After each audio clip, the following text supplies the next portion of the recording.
Welcome, and thank you so much for being here. I truly appreciate you choosing to spend your time with this video, whether you're here to unwind, to learn something new, or simply to enjoy a moment of calm. If you find these peaceful history documentaries relaxing or helpful, please consider subscribing and giving the video a like. It supports the channel more than you know and helps these tranquil journeys reach others who may need them as well. Now, take a deep breath, settle in, and enjoy the story. The sea is quiet tonight. Along the windswept shores of the Hellespont, the last fires of a vast Macedonian army burn low beneath a silver moon. Horses stand tethered, spears glint in the starlight, and beyond the dark water lies Asia, the edge of the known world. At the heart of the camp, a young king cannot sleep. His name is Alexander, son of Philip, ruler of Macedon. And at just 20 years old, he stands on the brink of history. Tomorrow, he will cross this narrow sea and begin one of the greatest military campaigns ever known. Before him lies the Persian Empire, ancient, immense, and seemingly invincible. Behind him, a small hardened kingdom united by his father's ambition and his own restless dream. He looks east and whispers a promise to the gods that his name will outlast marble and myth, that no horizon will be too far. But to understand how he came to this shore, how a boy from the rugged hills of northern Greece became the conqueror of worlds, we must go back to a time before the legends, before the empire, back to where it all began. Part 1. A Prince of Macedon. The year is 356 before the Common Era. In the palace city of Pella, beneath the shadow of Mount Olympus, where the ancient gods were said to watch the fates of mortals, a child is born, a prince destined for greatness and ruin in equal measure. His mother, Olympias, a proud and intense queen, believes her son is touched by divine favor. His father, King Philip II, sees in him a future worthy of his growing empire. They name him Alexander. Macedonia is not the refined Greece of marble temples and philosophers. It is a land of open skies and mountain winds, a place where Greek thought meets the grit of frontier life. The palace at Pella stands sturdy rather than elegant, its courtyards filled with the sounds of soldiers training, horses stamping, and the clang of iron. Beyond its walls stretch fields and vineyards, scattered villages, and the ever-present rhythm of labor and survival. Young Alexander is born into this world of strength and uncertainty, a kingdom still shaping itself, a people bound by loyalty and ambition. His father, Philip, is a man unlike any king before him. Through brilliance and determination, he has turned Macedonia from a scattered realm into the most formidable military power in Greece. His soldiers march in tight formation, their sarissas, spears twice the length of any other, bristling like the quills of a giant iron beast. He has conquered rivals, subdued rebellious cities, and united Greece under his command. Yet his greatest creation will not be the phalanx, nor even his kingdom. It will be his son, the restless, brilliant child watching from the shadows, already dreaming of something far greater than his father's crown. For now, though, Alexander is still only a boy.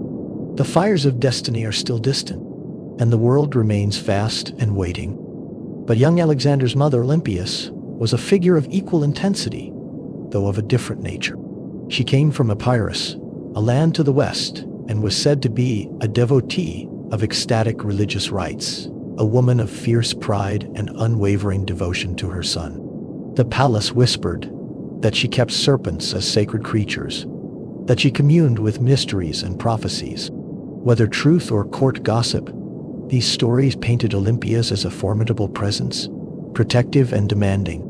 Imagine the young Alexander growing in such a household. Picture a small boy with golden hair, said to have eyes of different colors, one darker than the other, observant and keen. Picture him walking the columned halls of the palace, where guards stood at attention and servants moved quietly about their duties. Picture him listening to the conversations of warriors and statesmen, learning early that the world was a place of power and politics, of alliances forged and broken. Philip, though often away on campaign, ensured his son received an education befitting a future king. Alexander learned to ride almost as soon as he could walk, growing comfortable on horseback, that essential skill for a Macedonian nobleman. He practiced with weapons, feeling the weight of a small sword in his young hands, learning the discipline and focus required of a warrior. But Philip wanted more for his heir than martial prowess alone. He wanted Alexander to have what he himself had lacked, a truly Greek education, steeped in philosophy and literature, in the arts of rhetoric and reason. And so, when Alexander was 13 years old, Philip made a decision that would shape not only his son, but the future of the known world. He invited Aristotle, one of the greatest minds of the age, to become Alexander's tutor. Part 2. The Student of Aristotle. Picture now a grove of trees beside a clear stream, somewhere in the Macedonian countryside. Here, in a place called Mysa, away from the distractions of court, a small school was established.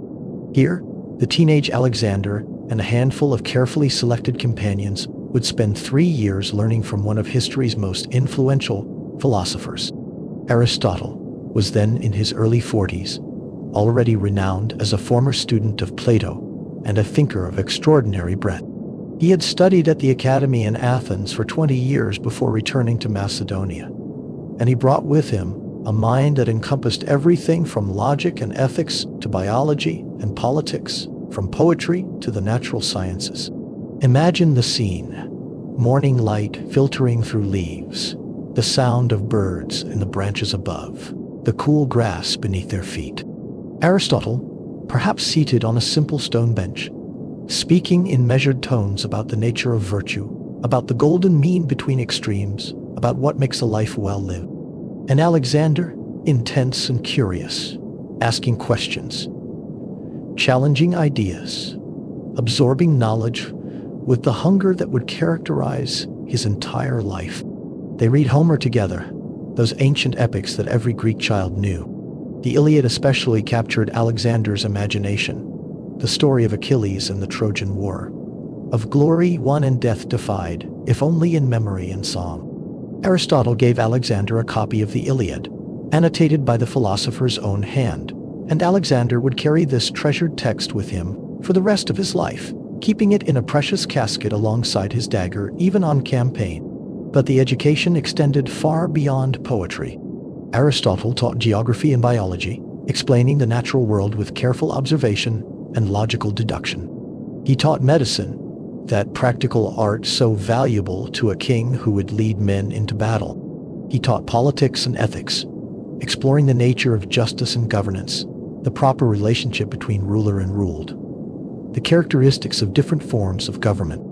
Alexander learned rhetoric, the art of persuasive speech, essential for commanding armies and swaying councils. He learned about other cultures, other peoples, gaining an appreciation for the vast diversity of human civilization beyond Macedonia's borders. Some historians suggest this early exposure to Aristotle's teachings about the interconnectedness of humanity may have influenced Alexander's later policies of cultural fusion, though others debate how much the student truly internalized the master's more cautious views on foreign peoples. Under Aristotle's guidance, Alexander developed a lifelong love of knowledge. He would later send specimens of plants and animals back to his former teacher from distant lands, contributing to Aristotle's natural histories. He would found cities with great libraries. He would surround himself with historians and philosophers, geographers and engineers, making his court a center of learning as well as power. Picture these years at Mysa as gentle ones, relatively speaking, a brief pause before the storm of history. Young men studying together, forming bonds of friendship that would last through years of campaigning. Among Alexander's companions in these studies were Hephaestion, who would become his closest friend and most trusted general, Ptolemy, who would one day rule Egypt, Cassander, Nerkes, and others who would play significant roles in the wars to come. The stream flowed past. The seasons turned. Summer heat gave way to autumn's cooling breath, then winter's chill, then spring's renewal, 3 times over. And Alexander grew from boy to young man. His mind sharpened, his character formed, though still untested by the crucible of power and war. Part 3. The Taming of Bucephalus. There is a story from these years, perhaps slightly earlier, that reveals something essential about the young Alexander's nature. It concerns a horse, a magnificent black stallion with a white star upon its forehead, brought to King Philip as a potential war horse. The animal was powerful, spirited, and completely unmanageable. Trainer after trainer attempted to handle the beast, and each was thrown or forced to retreat before its rearing, wild behavior. Philip was ready to send the horse away, declaring it too savage to be of use. But Alexander, perhaps 12 or 13 years old at the time, spoke up. He wagered that he could tame the horse, offering to pay its considerable price himself if he failed. Picture the scene in the palace courtyard. Guards and courtiers gathered to watch. The black stallion, muscles taut, eyes rolling, fighting against those who held its reins. And the young prince, walking forward with determination. What Alexander had noticed, what others had missed, was that the horse was frightened by its own shadow. Each time it moved, the dark shape on the ground moved too, startling it into panic. So Alexander took the reins and gently turned the animal to face the sun, where it could not see its shadow. He stroked its neck, speaking softly, calming it with voice and touch. Then smoothly he mounted and let the horse run, giving it space to release its energy in long, powerful strides across the training grounds. When Alexander finally returned, the horse calm beneath him, Philip is said to have wept with pride, declaring that his son must seek a kingdom worthy of his abilities. For Macedonia would be too small to contain such a spirit. The horse's name was Bucephalus, meaning ox-headed, perhaps for its broad forehead or powerful bill. For the next 18 years, through countless battles and thousands of miles, Bucephalus would carry Alexander across the ancient world, the most famous horse in history, loyal unto death. This story, whether exact in all its details or slightly embellished by admiring historians, captures something true. Alexander's ability to observe carefully, to understand the root of a problem, to act with courage and conviction. These qualities, honed in youth, would serve him throughout his life. Part 4. The Battle of Chaeronea. The peaceful years of Alexander's youth were drawing to a close. In the south, the city-states of Greece, proud, independent, and fractious, began to stir once more. Athens, Thebes, and their allies looked north with alarm. Macedonia's growing power, forged by King Philip's reforms, threatened the delicate balance that had endured since the days of Sparta and Athens. It was the year 338 before the Common Era, when the long tension finally broke. Near a small Boeotian town called Chaeronea, 2 great armies gathered, one to defend the idea of Greek freedom, the other to unite Greece beneath a single crown. For Alexander, just 18 years old, it would be the first true test of everything he had learned, from philosophy to warfare. Philip entrusted him with command of the left wing, a position of both trust and danger. At his side rode the companion cavalry, an elite corps of horsemen, nobles, and veterans bound by loyalty and pride. They were the strike force of the Macedonian army. Swift, disciplined, devastating. Their armor gleamed in the morning sun. Their lances, called siston, caught the light like threads of gold. Dawn broke over the plain. The air was cool and heavy, with the scent of trampled grass and river mist.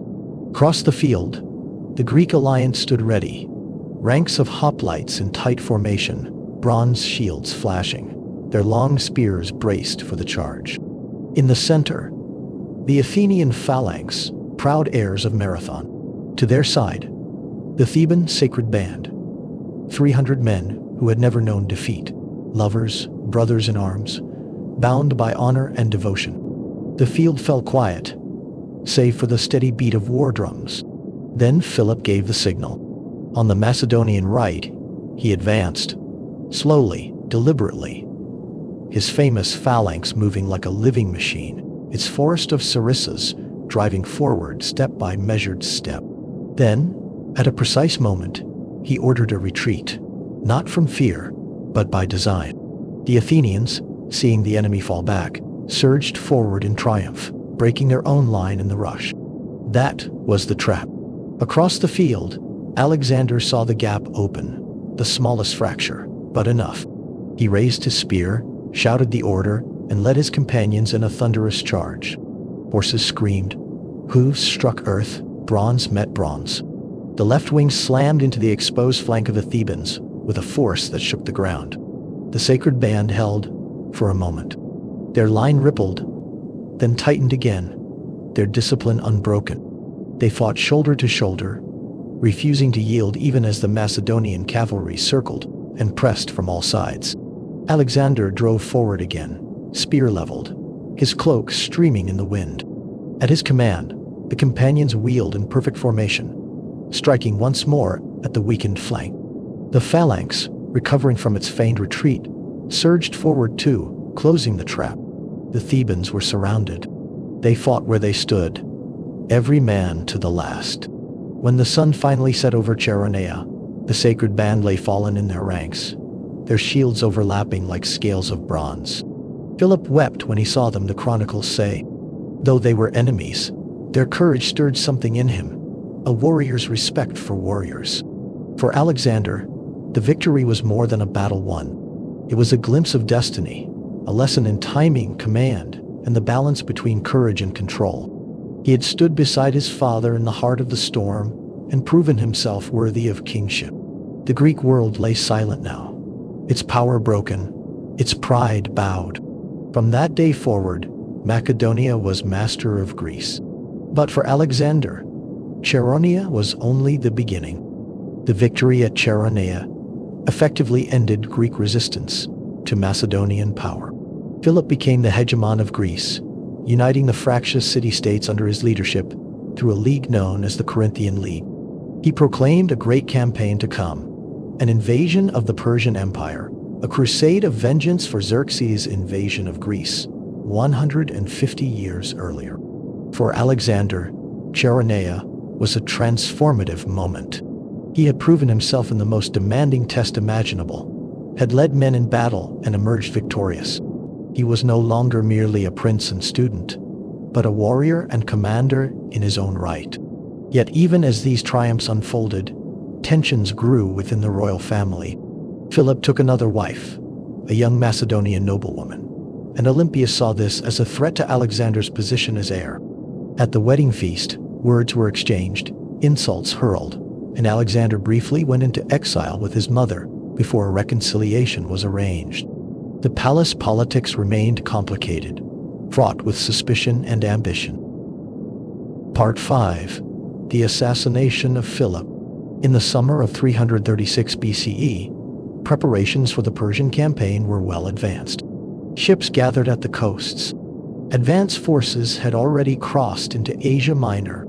Philip was at the height of his power, having achieved what no Macedonian king before him had accomplished: the unification of Greece and the position to challenge the mightiest empire in the known world. It was during the celebration of his daughter's wedding, in the ancient Macedonian capital of Aegae, that Philip's life came to a sudden and shocking end. Picture the festival atmosphere, the gathering of nobility from across the kingdom and beyond, the processions and ceremonies, music and feasting. Picture Philip entering the theater, confident, surrounded by his guards and companions, acknowledging the crowds. And then, suddenly, chaos. A member of Philip's own bodyguard, a man named Pausanias, rushed forward and stabbed the king. Philip fell, dying almost instantly. His assassin fled, but was caught and killed as he attempted to escape. The motives remain debated even now, lost in the shadows of ancient palace intrigue. Was Pausanias acting from personal grievance, as some sources claim? Was there a broader conspiracy? Were other members of the court involved?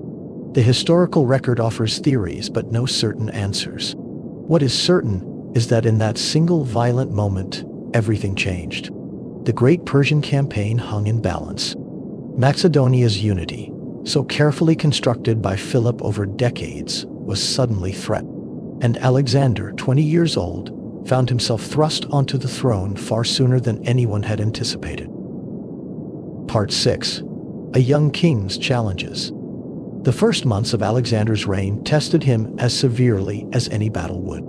He was young, untried as a monarch, and immediately faced threats from multiple directions. Within Macedonia itself, rival claimants to the throne emerged, supported by various factions who thought to take advantage of the transition of power. Alexander moved swiftly and ruthlessly, eliminating potential challengers with a decisiveness that shocked some and reassured others. He had learned well from his father that mercy, however admirable in principle, could be fatal to a king without a secure throne. Beyond Macedonia's borders, the news of Philip's death was seen as opportunity by those who resented Macedonian dominance. To the north, Thracian and Illyrian tribes that Philip had subdued began to stir, testing whether the young king could hold his father's conquests. To the south, the Greek city-states, particularly Thebes and Athens, began to debate whether the Corinthian League and its obligations to Macedonia should be honored or cast aside. Imagine Alexander in these months, working day and night, holding councils with his generals, sending messengers in all directions, making decisions that would determine not only his own fate, but that of his kingdom. The weight of the crown settled on his shoulders, heavy as bronze armor, and he could not falter or show weakness. His first major campaign as king was northward, into Thrace and beyond, into lands of forests and mountains, where tribal warriors knew the terrain and how to use it. Alexander led his army with speed and skill, crushing rebellions before they could consolidate, crossing the Danube River to strike at tribes gathering on its far banks. The campaigns were swift and successful, demonstrating that the new king possessed his father's military genius and perhaps something more, a daring willingness to take risks that Philip might have avoided. But it was in Greece that Alexander faced his most serious early test. While he campaigned in the north, word spread through the Greek cities that he had been killed in battle. Thebes, emboldened by this rumor, rose in open revolt, besieging the Macedonian garrison left in the city's citadel. Athens debated joining them. Other cities watched and waited to see which way the wind would blow. Alexander's response was characteristically swift. He marched his army south with such speed that he appeared before Thebes while the city was still preparing for a siege, still believing him dead or distant. The Thebans, rather than surrender, chose to fight. Part 7. The Fall of Thebes. The year is 335 before the Common Era, and autumn has come to Greece. Across the hills of Boeotia, the leaves have turned to gold. Beneath them, the army of Alexander of Macedon encircles the proud city of Thebes. The Macedonian camp sprawls across the countryside. Thousands of tents, the gleam of armor under fading sunlight, the soft snort of horses tethered in long rows. Cooking fires send slow spirals of smoke into the evening sky. The air smells of ash, leather, and damp earth. Thebes has defied its king. Once a leader among the Greek cities, it has risen in rebellion, believing the young ruler of Macedon to be distracted in the north, or too inexperienced to strike back. But Alexander is here, faster than rumor, relentless as thunder. He has offered terms. Surrender those who led the revolt, and the city will be spared. Yet Thebes is proud, its walls ancient, its warriors descended from heroes of myth. The city refuses. For a day, the standoff holds. Silence between two armies, broken only by the calls of sentries and the rattle of distant armor. Then, as dawn breaks pale and cold, the assault begins. The Macedonian phalanx advances first, a wall of bronze and ashwood, their long sarissas bristling like reeds in the wind. Siege engines roll forward, their wooden frames groaning. Arrows whistle through the air, striking shields, walls, flesh. The Thebans fight with desperate valor. From the towers, they hurl stones, burning oil, anything that will slow the invaders. For hours, the battle sways at the gates. Shouts, smoke, dust rising in choking clouds. But Macedonian discipline, honed by Philip and hardened under Alexander, cannot be held back forever. When the line breaks, it breaks all at once. The Macedonian infantry surges through the breach. The Campanian cavalry pours in behind them, cutting through the narrow streets like a tide of iron. What follows is not a battle, but a ruin. The city falls street by street, house by house. The cries of the defenders fade into the roar of conquest. Alexander stands at the heart of it all, a young king witnessing the destruction of a city older than his own nation. Some say he was enraged by the rebellion, others that he calculated the punishment carefully, that he meant for Thebes to serve as a warning to the rest of Greece. Perhaps both are true. When the fighting ends, the silence that follows is heavy and endless. 6,000 Thebans lie dead.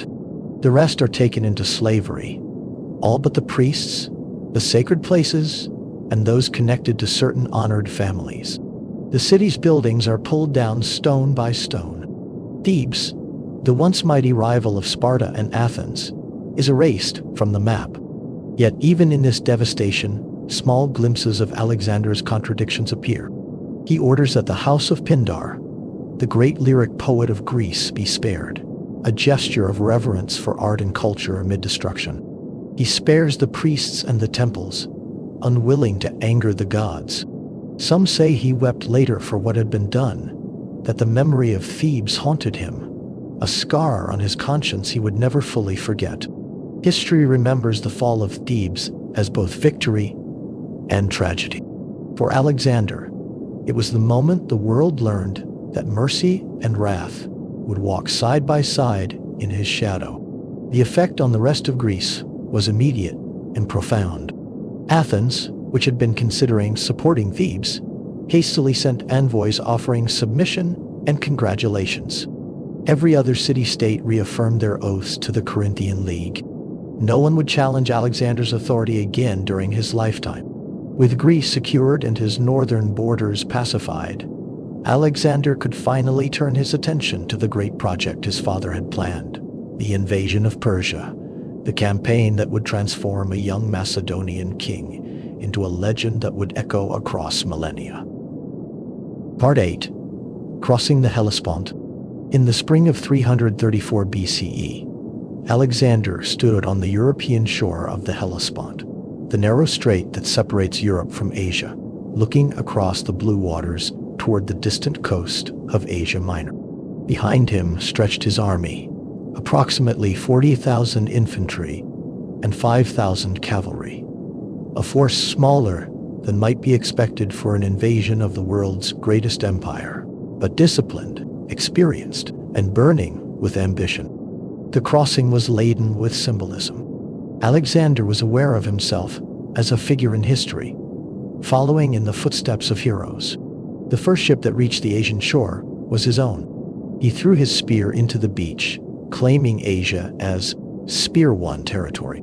He made sacrifices to the gods, and he visited Troy, the legendary city of Homer's epics, and paid homage at the tomb, said to be that of Achilles, his hero from childhood, running naked around the monument in the ancient Greek fashion, placing wreaths on the grave, declaring that Achilles was blessed to have had Homer as the herald of his glory. Picture Alexander at Troy, standing among ruins that were already ancient, connecting himself to a mythic past, seeing his own campaign as a continuation of legendary glory. This was not merely strategy or conquest to him, but destiny, a fate written in the stars and in the old stories that had shaped his imagination. The Persian Empire was then ruled by Darius III, a relatively recent king who had inherited a vast realm stretching from the Mediterranean to India, from the steppes of Central Asia to the deserts of Egypt. It was a complex, sophisticated civilization with centuries of tradition, professional armies, immense wealth, and administrative systems that governed dozens of different peoples and cultures. The Persian response to Alexander's invasion was initially measured. They assumed, perhaps reasonably, that this was another raid, similar to the advance force that Philip had sent earlier. The regional governors, called satraps, gathered their forces. Persian cavalry, Greek mercenary infantry in Persian service, and various local troops. The armies met near the Granicus River in early summer. Part 9. The Battle of the Granicus. It was May of 334 before the Common Era, when Alexander met the armies of Persia for the first time. The river was called the Granicus, a winding current that cut through the plains of northwestern Asia Minor. Shallow in places, swift in others, its banks steep and slippery with spring rain.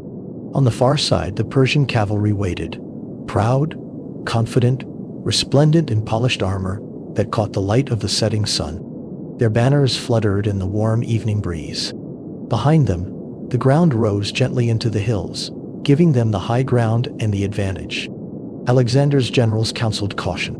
The river was treacherous, the enemy position strong. They urged him to wait for morning, to find a calmer ford, to cross under better conditions. But waiting was not in Alexander's nature. Delay, he feared, would invite more Persian troops, more defenses, and, worse, would dull the edge of momentum that had carried his men from Macedon to this distant shore. He decided to attack immediately. Picture the scene as the day's light begins to fade. Two armies staring across the glimmering water, silence stretching between them. On the near bank, the Macedonian phalanx stands ready, rows of long sarissas like reeds against the sky. On the right wing, the companion cavalry, under Alexander's personal command, waits for the signal, horses pawing at the ground, nostrils steaming in the cool air. Then, without warning, the king spurs his horse forward. Alexander himself plunges into the river, the first to cross, spray and sunlight flashing around him. His men follow, hundreds of horsemen riding into the torrent, the current battering against their armor, the hooves of their mounts churning mud and foam. The Persians, momentarily stunned by the audacity, recover and charge down the opposite slope to meet them. The two forces collide in the water, bronze against bronze, hooves striking, shouts echoing across the plain. The current becomes a chaos of men and horses, foam stained red with battle. Alexander's plumed helmet marks him clearly amid the tumult.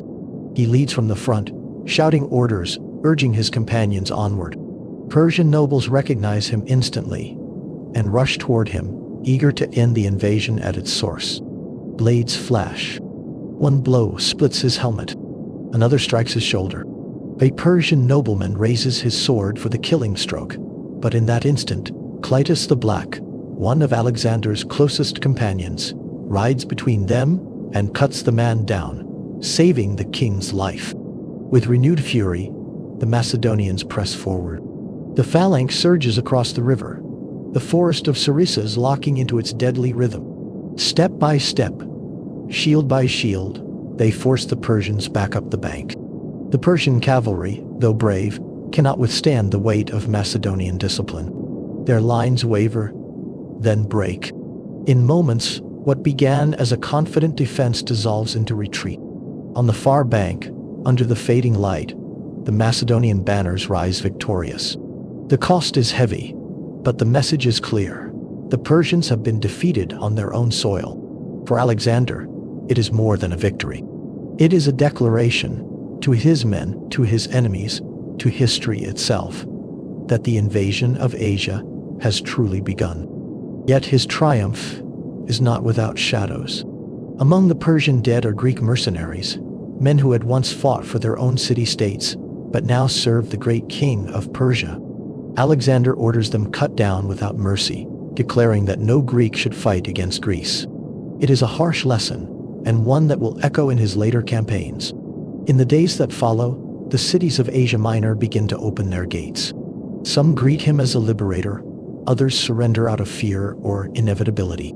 He moves south along the coast, methodically seizing harbors and fortresses, denying Persia's powerful navy the ports it needs. Wherever he goes, he proclaims himself the champion of Greek freedom, a phrase that inspires some and reassures others, even as they quietly realize that Macedonian freedom and Greek freedom are not quite the same. Still, the campaign has begun, and there is no turning back. The Granicus is behind him now, its waters running quietly again, as if nothing had happened. Ahead lies the heart of the Persian Empire, and destiny waiting beyond the horizon. Part 10. The Gordian Knot. As Alexander moved inland into Anatolia, he came to the city of Gordium, an ancient Phrygian capital. Here there was preserved a wagon, sacred and ancient, its yoke tied to a pole with a knot of such complexity that no one could find where it began or ended. Legend held that whoever could untie the Gordian knot would rule all of Asia. Alexander examined the knot, this puzzle that had defeated everyone who attempted it. Various accounts describe what happened next. Some say he cleverly removed the pin that held the yoke, and thus freed it without untying the knot proper, technically fulfilling the prophecy through lateral thinking. Others say he simply drew his sword and cut through it in one stroke, declaring that it made no difference how it was undone. Whether historical fact or later embellishment, the story of the Gordian knot became symbolic of Alexander's approach to seemingly impossible problems. Direct, bold, refusing to be bound by traditional limitation. And the prophecy that whoever loosed it would rule Asia must have resonated deeply with his ambitions. The campaign continued. Seasons turned. Alexander moved his army through the Anatolian plateau, through regions of stunning natural beauty, mountain passes where eagles soared, river valleys lush with vegetation, plains stretching to distant horizons. He was not merely conquering territory, but beginning to engage with the vast cultural diversity of the Persian Empire, encountering peoples with different languages, customs, and traditions from anything in his Greek experience. All the while, King Darius in distant Babylon was receiving reports of the Macedonian advance with increasing alarm. The loss at the Granicus could be seen as a frontier skirmish, but Alexander was not retreating. He was pushing deeper into the empire, threatening key regions. Darius began gathering his forces, calling up armies from across his vast domain, preparing to personally lead them against this dangerous young invader. Part 11. The Battle of Issus. The year is 333 before the Common Era. 2 years have passed since Alexander first crossed into Asia. Now, in the cool winds of November, the armies of Macedonia and Persia meet again, this time near the coastal town of Issus, where the mountains of Cilicia press close against the sea. It is a narrow land, a bottleneck between water and stone. To the east, the black line of the mountains. To the west, the glinting curve of the Mediterranean. Between them, only a few miles of flat ground, hemmed in by the river Pinarus that runs cold and shallow toward the sea. Here, fate has chosen the place where east and west will collide.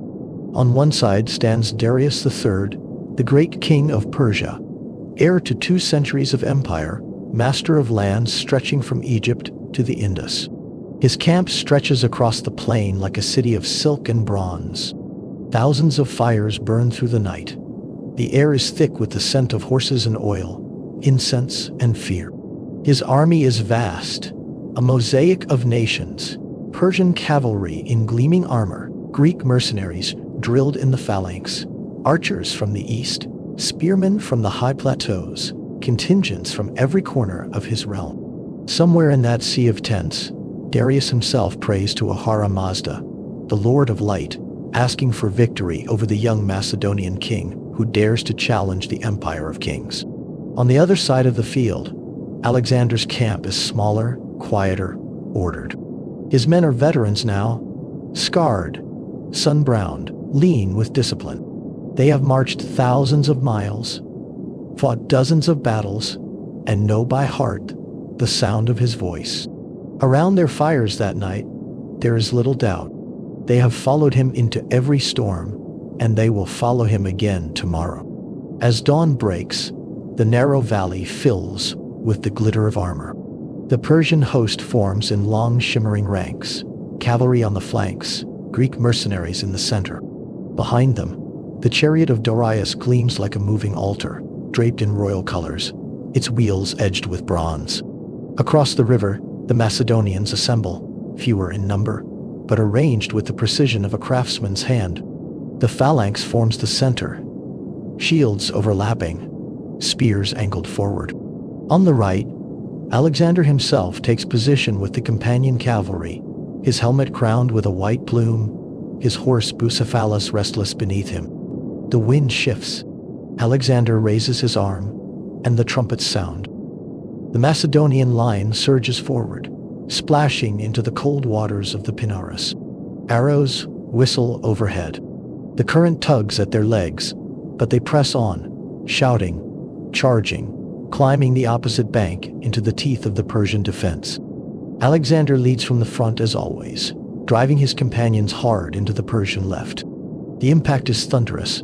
Horse against horse, spear against shield, a shock that reverberates through the entire line.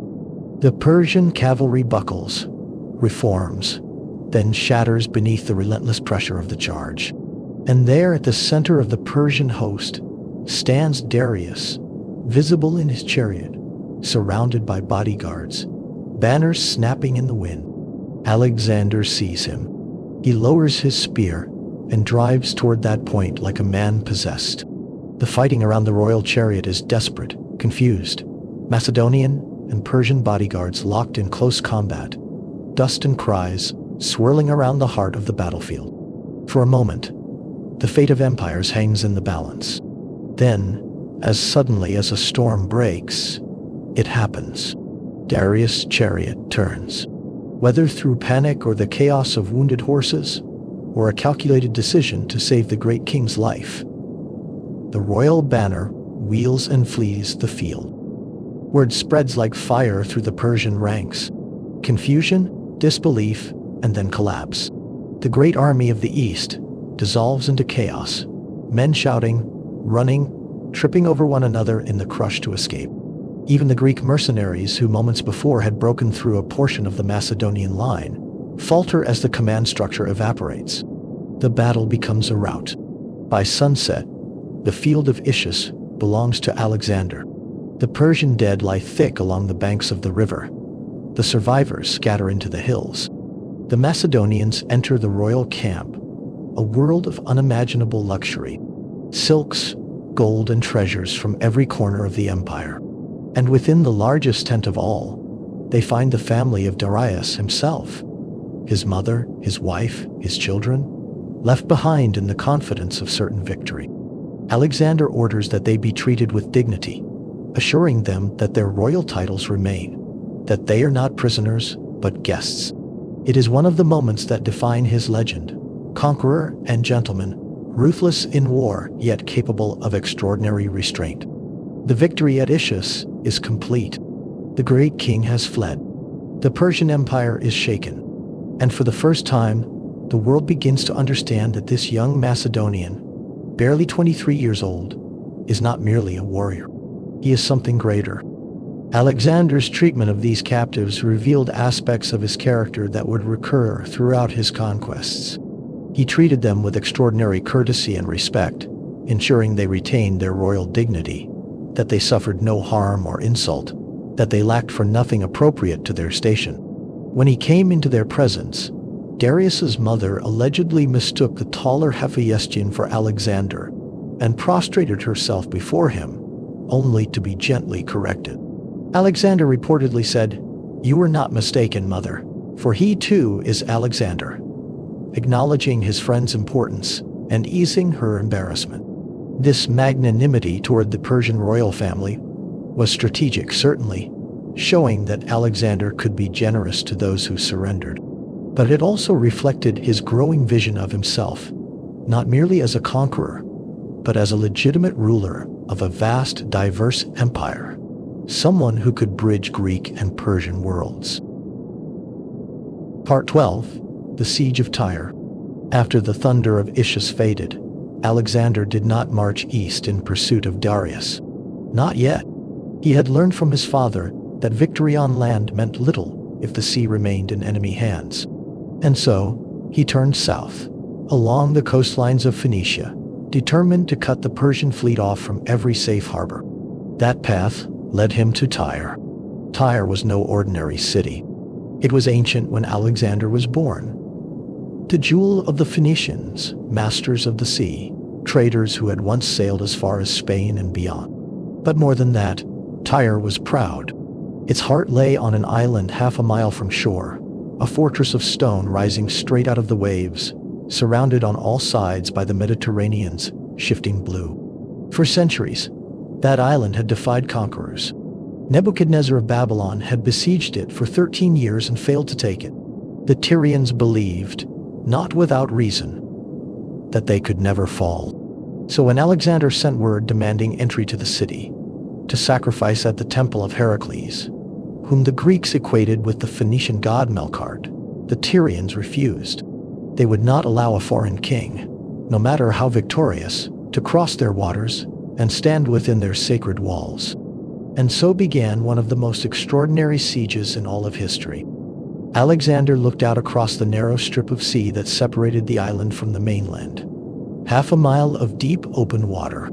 To most commanders, it was an impossible barrier. But Alexander saw only a challenge. He would build a bridge where none had ever been, a causeway, a mole of stone and timber that would stretch from the shore to the city's gates. Imagine this scene. Thousands of men at work day after day beneath the Phoenician sun, laborers hauling boulders from the hills, rolling them on wooden sledges to the shore, engineers sinking piles, laying timbers, pouring earth and rubble into the gaps. Slowly, painfully, the land itself seemed to grow outward into the sea. The Tyrians watched from their high walls, amused at first, confident that the waves and their ships would make quick work of such folly. Their war galleys darted in close to the causeway, showering the workers with arrows, hurling flaming pitch and stones from catapults. The sea itself seemed to turn against the Macedonians. Storms tore apart the early sections, dragging the half-built mole back into the waves. But Alexander did not relent. He rebuilt. He innovated. He ordered the construction of massive siege towers, built atop the growing causeway. Wooden giants covered in hides soaked with vinegar to resist fire. From their heights, catapults hurled stones and bolts back toward the city walls, driving off the Tyrian ships long enough for the work to continue. Yet the defenders were clever. In a daring night raid, they filled an old transport ship with combustible materials, pitch, sulfur, torches, set it ablaze, and drove it straight into the Macedonian towers. Flames leapt high into the dark. The towers burned. The workers fled. The sea glowed with reflected fire. The next morning, Alexander was already rebuilding. He summoned ships from every Phoenician port that had surrendered. Byblos, Sidon, Aradus, and forged his own fleet. The blockade tightened. The island grew isolated. Tyre's own allies began to fall silent. Month after month, the causeway crept closer to the island's walls. Each foot gained was paid for in blood, sweat, and the bones of men and animals alike. The sound of hammers and creaking timbers became the rhythm of the siege, the heartbeat of an empire's will. By midsummer, July of 332 BCE, the causeway reached the city. Siege engines rolled forward. The fleet joined the assault by sea. Macedonian rams crashed against the walls. Catapults hurled stones the size of men. The Tyrians fought with desperate courage, but the walls that had stood for centuries began to crumble. When the breach finally opened, Alexander's men surged through from land and sea alike. Fighting inside the city was brutal, house to house, street to street. 8,000 Tyrians died. Thousands more were captured and sold into slavery. The king of Tyre was spared, perhaps out of admiration, perhaps out of calculation. But the city that had defied empires was broken. Alexander ordered a sacrifice to Heracles in the temple at last, the act he had demanded 7 months before, but now as master, not supplicant. The causeway he built never disappeared. Over the centuries it gathered sand, silt, and debris until the island of Tyre became part of the mainland. Even today, 2,000 years later, that strip of land remains a permanent scar of Alexander's rule upon the earth. With Tyre fallen, the eastern Mediterranean lay open. The Persian fleet, denied its harbors, withered into impotence.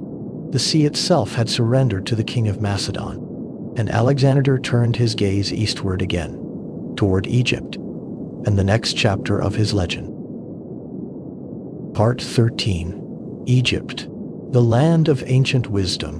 From the burning coasts of Phoenicia, Alexander turned his army south, toward the land that the Greeks had always spoken of in reverent tones. Egypt, for the Macedonians, it was like stepping into myth. The Nile Valley, cradle of civilization, where stone monuments older than memory rose from the desert sands. Pyramids that had stood for 2,000 years before Homer ever sang. Temples whose walls were carved with the language of gods. Egypt was not a battlefield waiting to happen. It was a civilization waiting to be understood. When Alexander crossed the Sinai and entered the delta in the autumn of 332 BCE, the Persian satraps offered little resistance. After centuries under foreign rule, many Egyptians welcomed him not as a conqueror, but as a deliverer, a young king who spoke of liberation rather than domination. The gates of Memphis opened without a fight. In that ancient city, where the sacred bull Apis was worshipped as a living god, Alexander entered the great temple, laid offerings upon the altar, and performed the rituals of the pharaohs, not as an act of vanity, but of respect. The priests watched closely, testing whether this foreign ruler would honor their traditions. When he did, they proclaimed what few outsiders had ever been granted.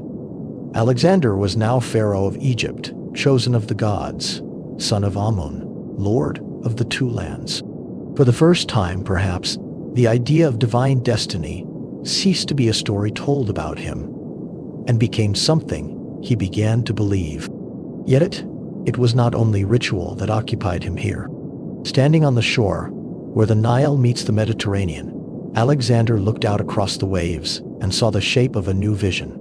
There, between the sea and the lake of Meroeotis, lay a stretch of land framed by a natural harbor and the island of Pharos beyond.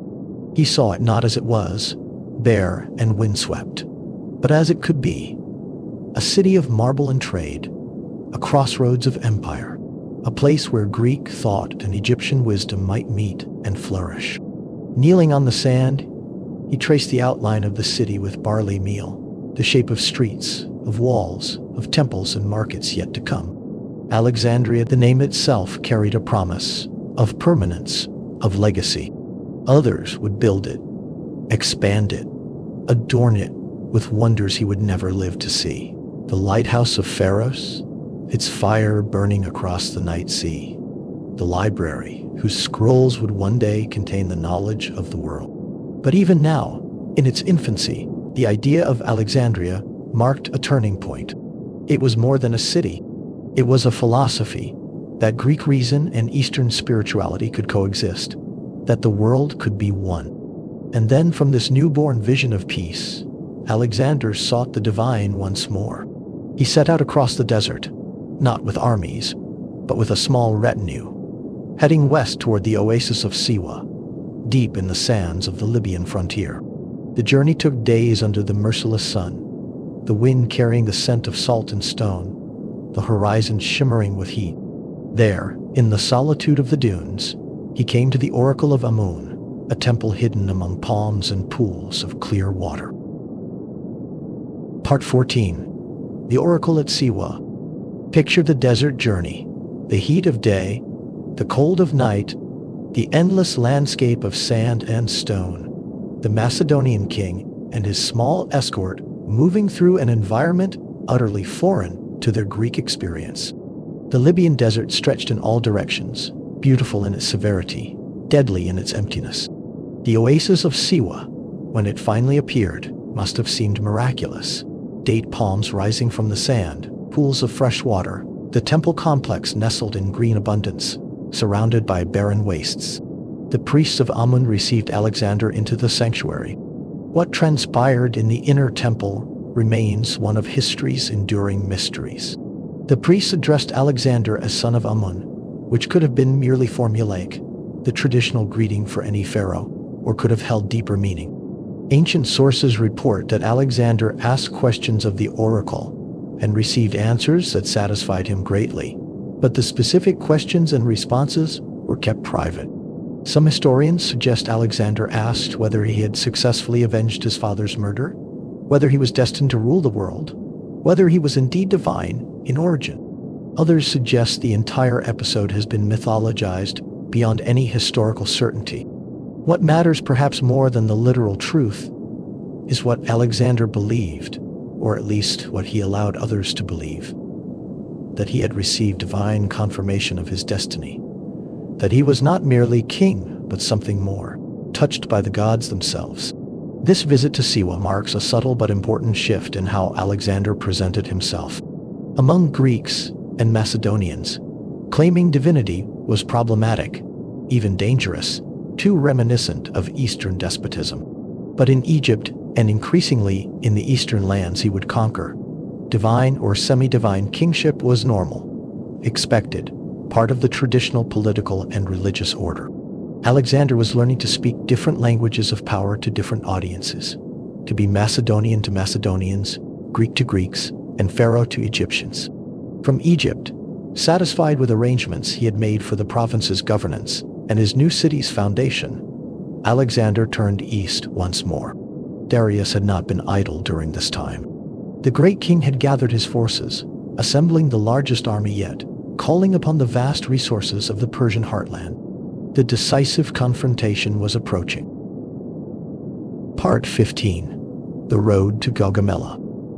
The year 331 BCE found Alexander marching from Egypt back through Syria and Mesopotamia, moving toward the heart of the Persian Empire.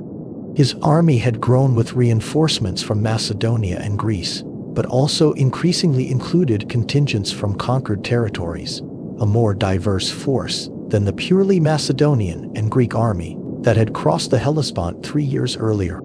Darius had positioned himself on a carefully chosen battlefield near the village of Gaugamela, east of the Tigris River, in the flat plains of northern Mesopotamia. The Persian king had learned from previous defeats. He had selected terrain that would favor his superior numbers and his cavalry, even having the ground leveled and smoothed to allow his prized scythe chariots to operate effectively. The Persian army assembled at Gaugamela represented the full might of the empire, perhaps 200,000 infantry and 40,000 cavalry by ancient estimates, though again modern historians suggest lower but still substantial numbers. There were the elite Persian and Median cavalry, the Greek mercenaries still fighting for Persian gold, infantry from across the empire, war elephants from India, and those fearsome scythe chariots with blades extending from their wheels, designed to tear through enemy formations. As Alexander approached, his scouts reported the size and disposition of the enemy force. His generals, even the boldest, must have felt some trepidation. This was no longer a river crossing or a restricted battlefield. This was the open plain where Persian numbers could be fully deployed, where the great king had chosen his ground and prepared it carefully. The night before battle, Alexander is said to have slept soundly, so deeply that his attendants had difficulty waking him. Whether this reflected genuine confidence, exhaustion from the march, or the calm of a man who had accepted whatever fate would bring, it impressed his companions and soldiers. Parmenion, his most senior general, asked if he should attack the Persian camp during the night, but Alexander refused, saying he would not steal victory.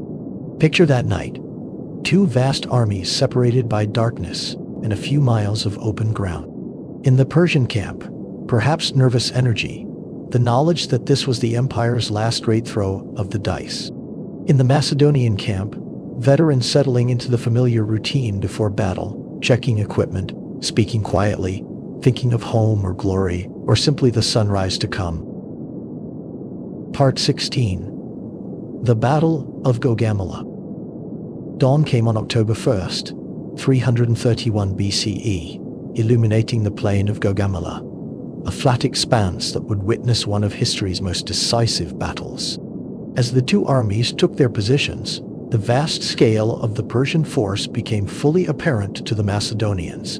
The Persian line extended far beyond Alexander's on both flanks, threatening to envelop the smaller army. The sun rose slow and red over the plain of Gaugamela, painting the horizon in bands of gold and dust. The ground stretched flat and featureless for miles, a landscape chosen by Darius III himself, broad enough to deploy the vast Persian host that now waited, its banners fluttering like waves in a sea of armor. For Alexander, it was the final test.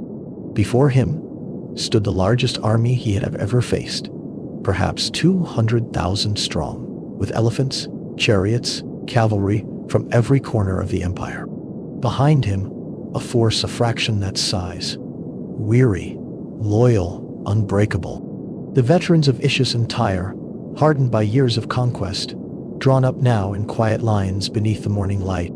Imagine the stillness before battle, the murmured prayers, the clink of armor, the soft sound of horses shifting their weight.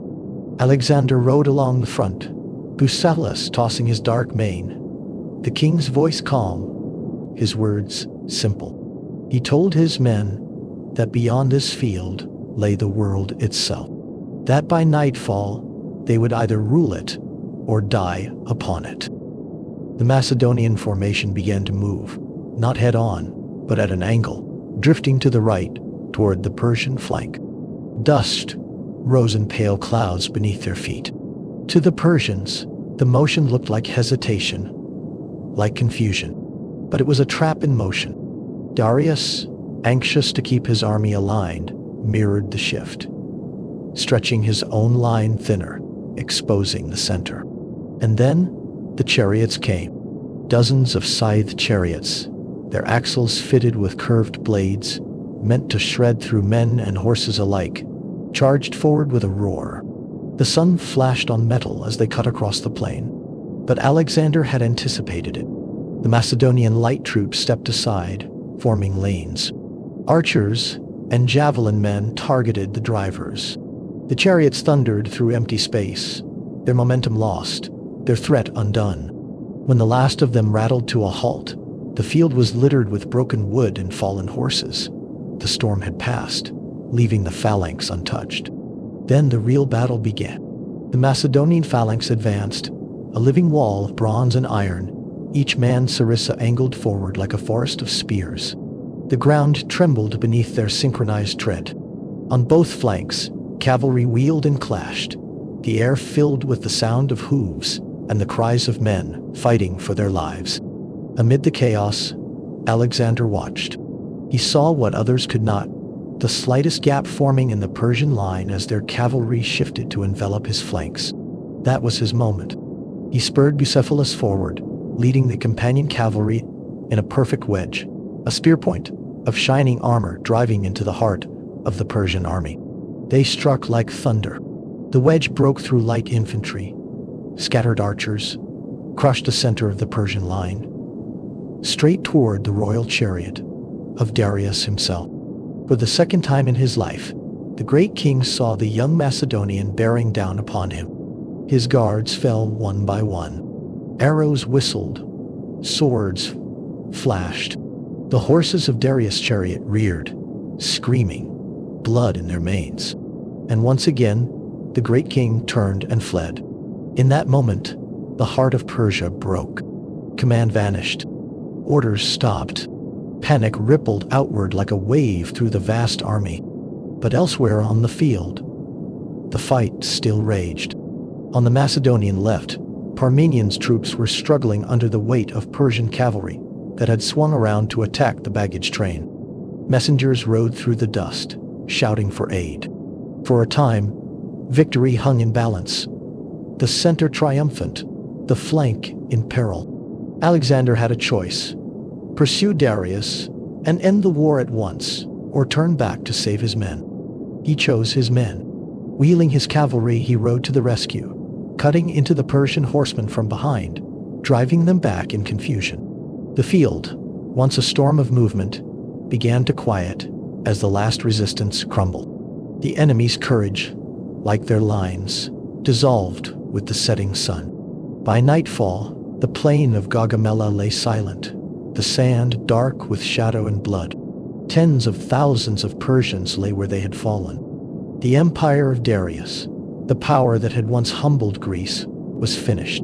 Alexander stood beneath the deepening sky, his armor streaked with dust and sweat, looking east, toward Babylon, toward Persepolis, toward the heart of the world now open before him. He was 25 years old. And in that moment, the course of history bent to his name. Part 17. The Taking of Babylon. After the dust of Gaugamela settled, Alexander's army turned south, following the course of the Tigris River toward the greatest prize of all, Babylon. To the ancient world, Babylon was more than a city. It was a legend-made stone, the seat of kings, the navel of civilization, a name whispered in awe for nearly 2,000 years. Its ziggurats had inspired tales of the Tower of Babel. Its hanging gardens were said to defy the earth itself. Its scholars charted the motions of the heavens when much of the world still dreamed in myth. Now, at last, the gates of that immortal city opened to a conqueror from the distant mountains of Macedon. There was no siege, no resistance, no fire or ruin. The Persian satrap of Babylon came forth in procession, robes of white, hands extended, offering the keys of the city and gifts of submission. For all its splendor, Babylon understood survival. And Alexander, unlike so many conquerors before him, understood reverence. Picture the scene. The sun hanging low over the plain, the great double walls of Babylon casting long shadows. The Ishtar Gate, glazed in brilliant blue tiles, its surface alive with golden dragons and bulls that gleamed in the evening light. Through that gate rode Alexander. Behind him, his companions and phalanx, dusty, scarred, silent with awe. For him, a city built by dreamers. Broad avenues lined with palms. The Euphrates flowing between terraces and gardens. Temples to gods older than Greece, their spires rising toward the fading sky. In the temple of Marduk, the Babylonian lord of creation, Alexander offered sacrifice, as he had once done to Apis in Egypt and Amun in the desert of Siwa. He followed the local rites, bowed his head before the statue of the god, and the priests, seeing this foreign king honor their ways, proclaimed him chosen. For the people of Babylon, he was not a conqueror, he was a restoration. For Alexander was something else entirely. It was the first time he stood within the heart of the empire he had overthrown, and realized it now belonged to him. From Babylon, the march continued east to Susa, another capital of Persia, where the royal palaces glowed in polished stone and inlaid gold. The vaults of empire opened, 50,000 talents of gold and silver, enough to fund kingdoms for generations. Purple dye worth more than jewels. Sculptures, treasures, the accumulated wealth of centuries. The Macedonians, hardened by years of campaign, stood speechless before the sheer abundance. Alexander ordered that a portion be distributed among his soldiers, rewards for their loyalty. Another portion was sent back to Greece, gifts for temples and cities. The rest was retained, fuel for the empire still to come. But even among such magnificence, one name still lingered. One city remained untaken, one symbol unbroken. Persepolis, the soul of Persia, the seat of its kings, the fire at the center of its pride. And Alexander, now master of Babylon and Susa, turned his gaze toward it. He had entered the empire. Now he would bring it to its knees. Part 18. Persepolis, the heart of empire. Persepolis was different from Babylon or Susa. Those were administrative capitals, centers of government and trade. Persepolis was the ceremonial heart of the Persian Empire, the symbolic center of Persian power, built by Darius as a monument to Persian glory. The city lay in a remote valley in the Persian heartland, approached by a great ceremonial stairway carved with reliefs showing subject peoples, bringing tribute, processions of the immortal Persian guard, the great king receiving homage. The palace complex sprawled across a massive stone terrace. Audience halls with soaring columns, treasuries, residential quarters, all decorated with exquisite stone carvings and once painted in brilliant colors. The winter of 331 to 330 BCE found Alexander at the gates of Persepolis, the ceremonial heart of the Persian Empire. The city lay quiet beneath the snow-dusted mountains of Parsa, its great stairways flanked by sculpted guardians, its halls carved with images of kings long gone. The defenders, knowing resistance was futile, opened the gates. There was no battle, The empire's soul simply passed from one hand to another. Within those walls lay wealth beyond imagining. 120,000 talents of gold and silver, so much that it took entire caravans of mules and camels to carry it away. The archives of 2 centuries of empire, tablets of clay inscribed with royal decrees, lists of tribute, letters between satraps, ivory carvings, woven tapestries, gemstones, and statues, the accumulated memory of Persia itself. For months, the Macedonian army lingered there among the palaces of kings. The great audience hall, the Apadana, stood supported by columns like forest trunks, their capitals shaped into bulls and lions. From its terraces, one could see the mountains fading into the haze, the roads stretching outward in every direction, the veins of an empire now claimed by a single man. And it was there, in that place of majesty and silence, that Alexander made a choice, or perhaps allowed a moment to make the choice for him. The stories differ, as they always do. Some say it began as an act of revenge, a deliberate mirror of Xerxes' burning of Athens, the final settling of a debt long unpaid. Others say it was the result of wine and weariness, a night of revelry where the courtesan Thais, her voice bright with laughter, urged the king to prove his victory with fire.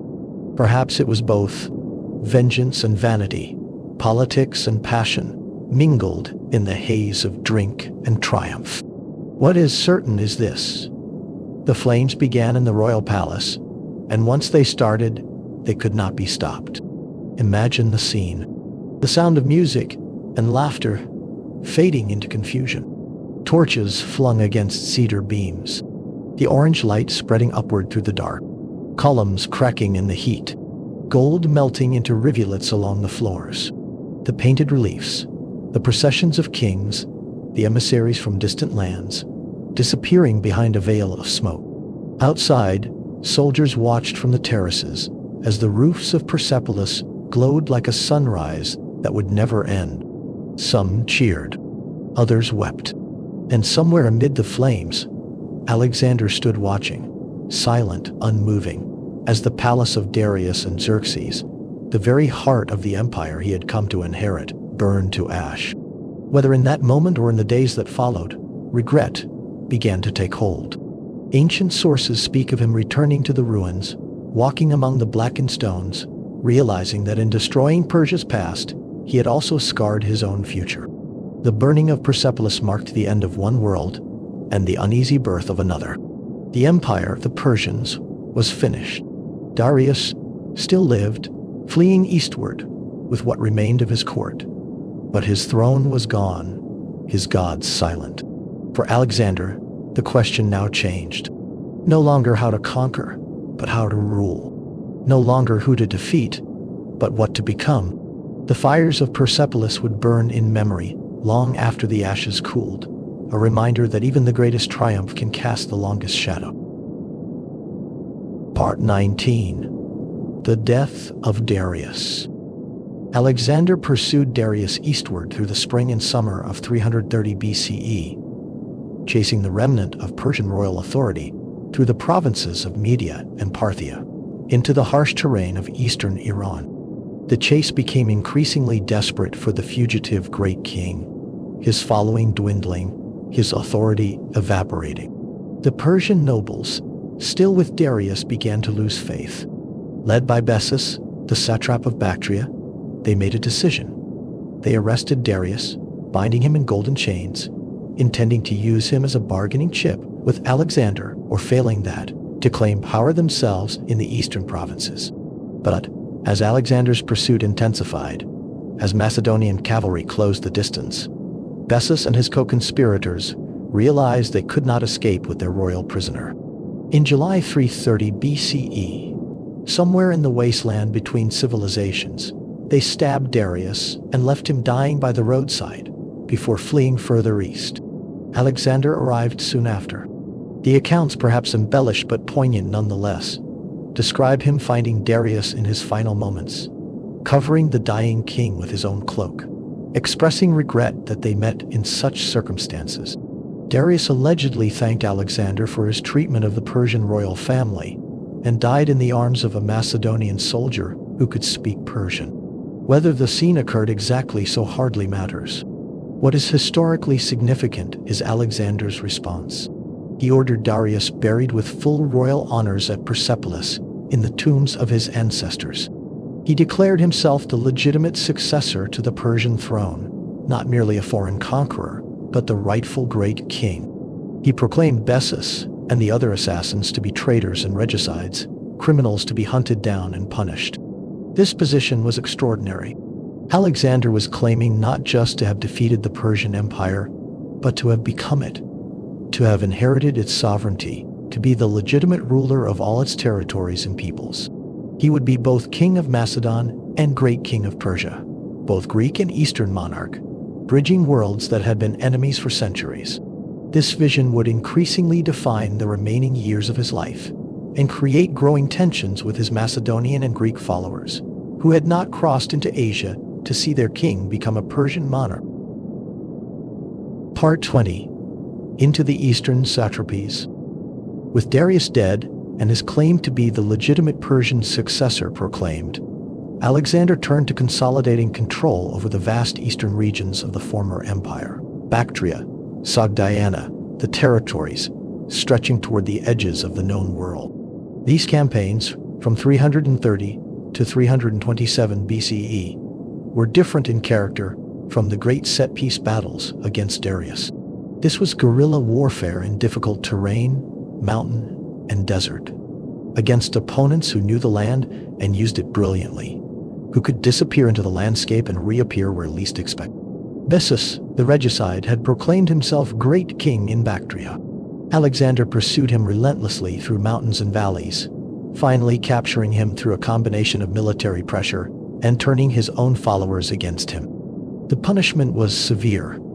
Bessus was mutilated and executed in the traditional Persian manner for regicides, a harsh message that served both justice and political purpose. But the campaigns in Bactria and Sogdiana continued. The local population, fiercely independent, mounted determined resistance under leaders like Spitamenes, a brilliant guerrilla commander who frustrated Alexander's forces for 2 years. The fighting was bitter and difficult, small-scale engagements rather than grand battles, sieges of mountain fortresses thought impregnable, marches through terrain where no Greek had ever ventured. Picture Alexander during these years, no longer the young king proving himself, now approaching 30, hardened by continuous campaigning, bearing scars from multiple wounds. His beard had grown full, in the Eastern fashion. He was adapting Persian customs, wearing Persian dress on occasion, incorporating Persian nobles into his court and army, increasingly seeing himself as ruler of a universal empire rather than purely Macedonian king. These changes created friction with his Macedonian veterans. They had followed him to avenge Greek grievances against Persia, to plunder the wealth of the East, to win glory and return home. Instead, they found themselves fighting year after year in remote regions, watching their king adopt foreign customs, seeing Persians given positions of honor and authority. Murmurs of discontent grew. Part 21. The Pages' Conspiracy and Clitus. In 328 BCE, while campaigning in Sogdiana, Alexander faced a plot against his life by royal pages, young nobles serving in his court. The conspiracy was discovered and the plotters executed, but the incident revealed growing tensions. One of those implicated, though perhaps tangentially, was Callisthenes, the nephew of Aristotle, who served as official historian of the expedition. Callisthenes had been increasingly critical of Alexander's adoption of Persian customs, particularly the practice of proskynesis, the formal prostration before the king that was standard Persian court protocol, but deeply offensive to Greek and Macedonian sensibilities, suggesting servitude inappropriate for free men. Alexander had attempted to introduce this practice at court, perhaps as a way of creating unified protocol that both Greek and Persian courtiers could follow. But it met resistance, and Callisthenes had been vocally opposed. After the Pages' conspiracy, Callisthenes was arrested. He died in custody, whether executed or from illness remains unclear. The death of Aristotle's nephew, regardless of Callisthenes' actual guilt or innocence, cast a shadow over Alexander's relationship with his old teacher and troubled some Greeks and Macedonians who saw it as evidence of Oriental tyranny corrupting their king. But a darker incident had occurred even before this, one that would haunt Alexander for the rest of his life.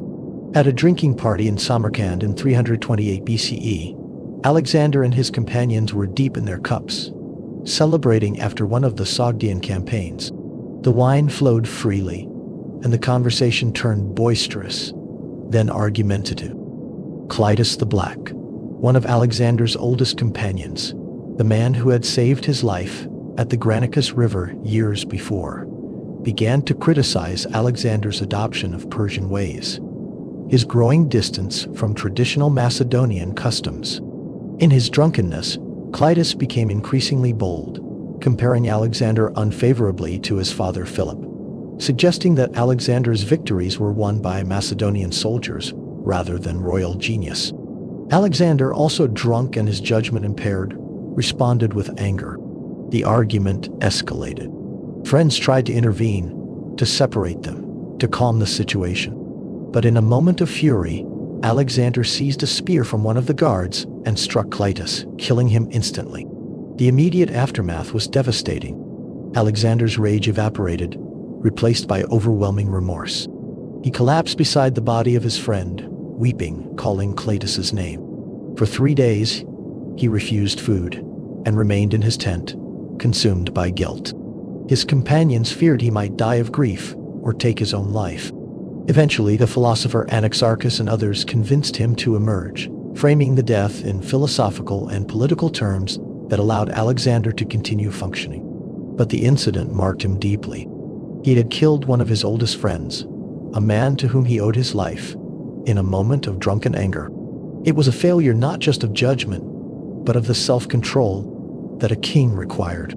The death of Clitus revealed the strains building within Alexander's court and character, the tensions between Greek and Persian identities, the dangers of absolute power combined with the Macedonian tradition of heavy drinking, the growing isolation of a king who could not fully trust even his oldest friends. Part 22. Roxana and the Rock of Sogdiana. Amid the difficulties of the Bactrian and Sogdian campaigns, a romantic element entered Alexander's story. In 327 BCE, during the siege of a supposedly impregnable fortress known as the Sogdian Rock, Alexander encountered Roxana, daughter of a local Bactrian nobleman. The fortress was considered unassailable, perched high on sheer cliffs. When Alexander demanded its surrender, the defenders laughed, telling him he would need soldiers with wings. Alexander called for volunteers, offering great rewards to the first men to reach the summit.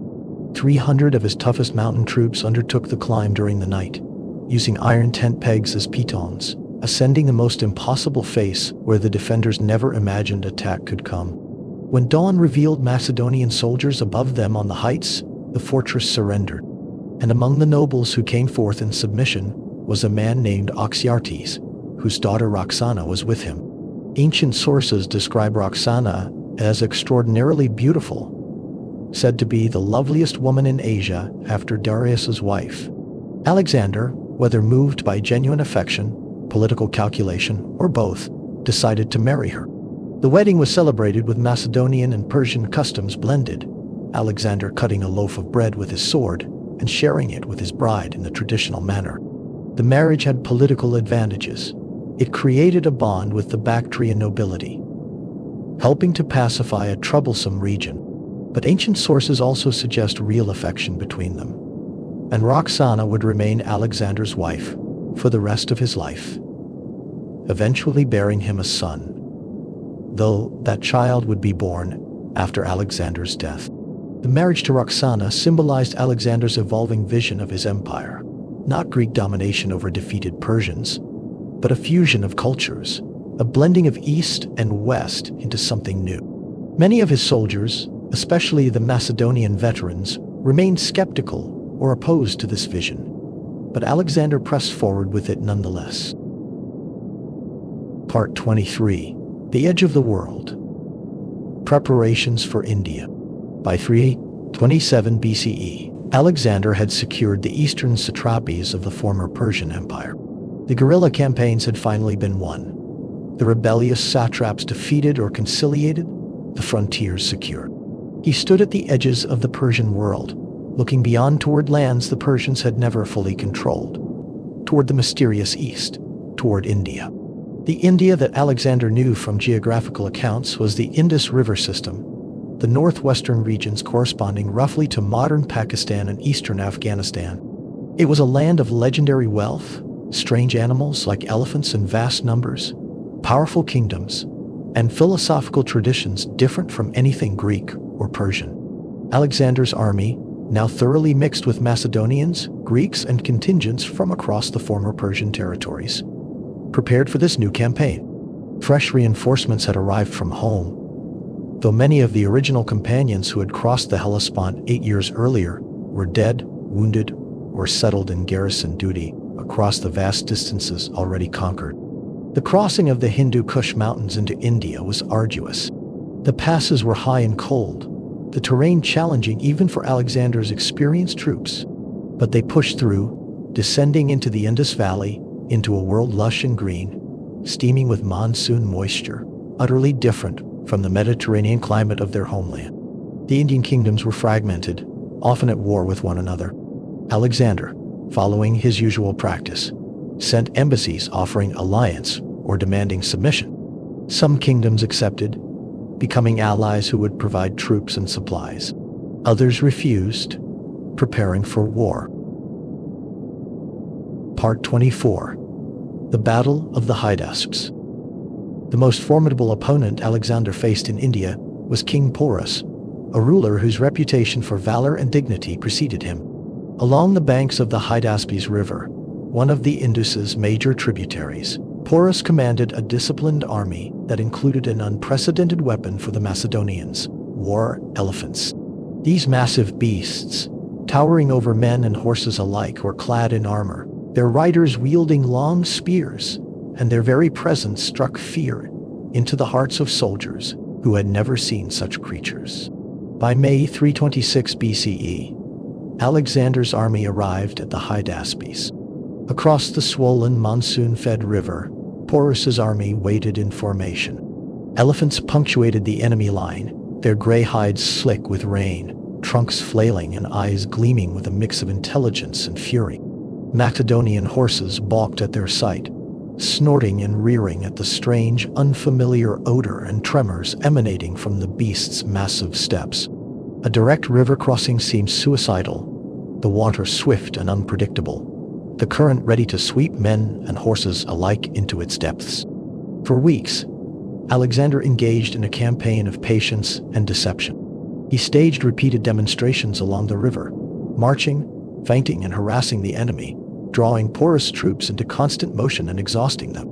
Meanwhile, the Macedonian engineers and soldiers prepared a secret crossing far upriver, moving boats and supplies under cover of the storm-laden nights. Finally, during a night when thunder split the sky and torrential rain turned the river into a roiling torrent, Alexander chose his moment. A carefully selected force plunged into the icy, swollen waters far from the enemy's eyes. Rain lashed their faces, thunder masked the splash of oars and the shouts of soldiers, and by dawn, a significant Macedonian contingent had reached the opposite bank, soaked, mud-caked, but ready for combat. Porus, upon learning of the crossing, faced a harrowing choice. Leaving a portion of his army to guard the main riverbank against continued feints, he led the remainder of his forces across the plain to confront Alexander's newly arrived troops. The battlefield became a sodden, quagmire-strewn expanse, churned by rain and wind. The Macedonians arranged themselves into their familiar formations. The phalanx, long sarissas, bristling like a forest of steel, infantry steady and unyielding, cavalry poised for charges, their banners snapping in the gusting wind. Across from them, Porus's line was an awe-inspiring wall of steel and flesh. Elephants towered above the soldiers, armored and roaring, shaking the ground with each step. Cavalry and infantry alike braced themselves as the beasts moved forward, a living battering ram against human order. The clash was thunderous.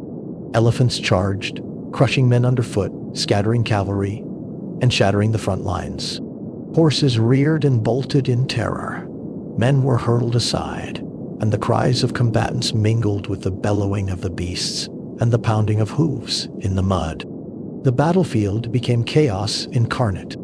Alexander, ever the tactician, adapted swiftly. Light infantry, nimble and deadly, harassed the elephants, hurling javelins into eyes and trunks, striking the riders on their armored backs, aiming to disrupt the rhythm of the beasts. Macedonian phalanxes held firm, bristling with sarissas that created barriers even elephants hesitated to breach. Slowly, deliberately, the tide shifted. Some elephants, wounded and maddened, turned upon their own ranks, trampling soldiers in indiscriminate panic. Others fell, their riders unseated, the creatures finally broken. In the center, Porus fought atop his largest elephant, a mountain of muscle and armor, refusing to yield even as his army began to crumble around him. Wounded repeatedly, he cut through the Macedonian lines with the ferocity of a cornered lion, embodying the indomitable spirit for which he was famed. Yet the discipline, coordination, and relentless pressure of Alexander's forces proved unstoppable. By afternoon, Porus's army was in full retreat, routed but not humiliated. Alexander, recognizing both valor and dignity in his foe, sent an emissary. Porus's reply resonated through history. "Treat me as a king." Alexander, impressed, not only spared him, but restored his kingdom, adding territories and forging a lasting alliance. Porus remained loyal to Alexander until the conqueror's death, a testament to honor amidst war. The Battle of the Hydaspes marked the last great pitched battle of Alexander's conquests. It was also the battlefield where Bucephalus, Alexander's beloved companion since childhood, drew his final breath, whether from wounds or the weariness of age. To honor his horse, Alexander founded the city of Bucephala, a lasting monument to loyalty, courage, and the inseparable bond between man and steed. Part 25. The Mutiny at the Hyphasis. After defeating Porus, Alexander pressed further east, toward the Ganges Valley, toward kingdoms he had heard were even more powerful, with armies even larger.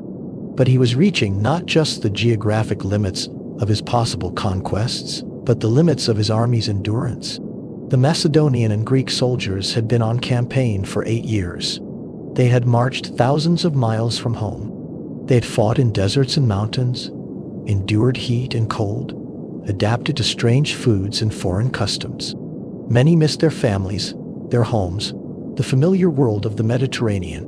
And now, they found themselves in India during the monsoon season, rain falling day after day, equipment rotting, diseases spreading, facing the prospect of more years of fighting in ever more remote regions. At the Hyphasis River, the furthest point east that Alexander would reach, the army refused to go further. It was not a violent mutiny, but a quiet, firm refusal. The soldiers simply would not march another step eastward. Picture Alexander receiving this news, this unprecedented diffusal of his will. He attempted to persuade them, speaking of the glory to be won, the treasures ahead, the completion of their conquest of all Asia. He retired to his tent for days, hoping they would reconsider, that loyalty or shame would move them. But the army would not budge. Finally, Alexander performed sacrifices to determine whether the gods favored further advance. The omens, perhaps genuinely or perhaps interpreted conveniently, were unfavorable. Alexander announced that they would turn back, that the gods themselves had set the limits of his empire. The relief in the army was palpable. They cheered Alexander, grateful for his acceptance of their position, even if it meant leaving his ambitions unfulfilled. Alexander set up 12 massive altars at the Hyphasis, monuments to mark the furthest point of his conquests, and then turned his army westward, back toward the Indus, beginning the long journey home. The mutiny at the Hyphasis is poignant for what it represents. The first time Alexander could not overcome an obstacle through courage or genius. The first time, his will was thwarted not by enemy action, but by the simple exhaustion of his own men. He had reached the edge of his world, not because no further lands existed, but because even the most loyal army has limits to what it can endure. Part 26. The Descent of the Indus. Rather than immediately march back westward across the territories he had conquered, Alexander decided to explore the Indus River system, descending the great river to its mouth at the Indian Ocean. A fleet was constructed, hundreds of ships, to carry part of the army, while the rest marched along the riverbanks. The voyage down the Indus took months, from autumn 326 BCE into 325. It was part military campaign, as various tribes along the river resisted Macedonian passage, part exploration, as Greek geographers mapped the river and surrounding lands, and part sheer adventure, sailing through landscapes none had seen before. Alexander, characteristically, was not content to simply sail safely with the main fleet. He involved himself in every action against resisting peoples, leading attacks on fortified towns, personally participating in assaults where a general had no business risking himself. At one city of the Malay people, Alexander led an assault on the walls. As the attack seemed to falter, he grabbed a ladder and climbed the walls himself, followed by only a few companions. They found themselves trapped on the battlements, separated from the main army, under attack from all sides. Alexander leaped down into the city, his back against the wall, fighting desperately. An arrow pierced his breastplate and entered his lung. He collapsed, and his companions fought over his fallen body, while the Macedonian army, seeing their king in mortal danger, went berserk with fury and fear, breaking down the walls and gates, slaughtering every living thing in the city in their panic and rage. For days, Alexander's life hung in balance. His physicians worked desperately to save him. The army, encamped nearby, feared the worst. Rumors spread that he had died, and the entire expedition seemed on the verge of collapse, leaderless in a foreign land thousands of miles from home. When Alexander finally recovered enough to be seen, he had himself carried on a litter to where the army could see him, then insisted on mounting his horse to prove he lived. The relief and joy of his soldiers was overwhelming. They pressed forward to touch him, to throw flowers, to weep with gratitude that their king still lived. This incident at the Malay city highlights both Alexander's courage, which inspired such devotion, and his recklessness, which unnecessarily endangered not just himself but the entire expedition. At 31 years old, scarred by countless wounds, he still fought like a young man, proving himself, still took risks that no secure king needed to take. Part 27. The Gedrosian Desert. By late summer 325 BCE, Alexander's forces reached the mouth of the Indus and the Indian Ocean. Here, he divided his forces for the return to Persia. The fleet, under his admiral Nerkis, would sail along the coast, exploring the sea route from India to the Persian Gulf. Part of the army would march through the more hospitable inland routes. And Alexander himself, with a substantial portion of the army, would march through the Gedrosian Desert, a barren wasteland along the coast, largely unexplored, notoriously difficult. Why Alexander chose this route remains debated. Perhaps he wanted to explore and map the region. Perhaps he hoped to support the fleet by establishing supply depots along the coast. Perhaps it was simply another challenge, another opportunity to accomplish something no one else had done. Whatever the reason, it proved to be one of his most costly decisions. The march through Gedrosia lasted 60 days in the late summer and autumn heat. It was a nightmare journey through waterless wastes. The army struggled through sand and rock, supplies ran dangerously low, water became scarce, and heat exhaustion claimed soldiers daily. Baggage animals died, and their loads had to be abandoned. Discipline began to fray as men and women, for camp followers and families had accompanied the army, struggled simply to survive.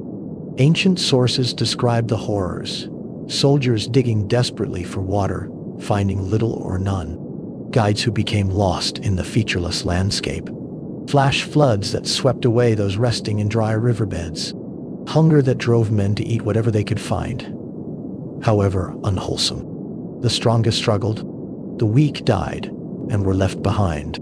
Alexander, according to the accounts, shared every hardship. When water was found and brought to him while his soldiers went thirsty, he poured it out rather than drink alone. He walked on foot when horses were needed for the wounded. He maintained discipline and purpose through sheer force of will. 60 days after entering the desert, the army emerged into the more hospitable regions of Carmania in southern Persia. They had survived, but the cost had been terrible. Estimates vary, but thousands may have died in the desert, more losses than in many battles. It was a disaster born not of enemy action, but of misjudgment and pride. The fleet under Nerkes, meanwhile, completed its voyage successfully, discovering that the ocean route between India and Persia was navigable, adding valuable geographical knowledge to Greek understanding of the world. Nerkes's report of his voyage would become an important historical document, describing coasts and peoples unknown to Mediterranean civilization.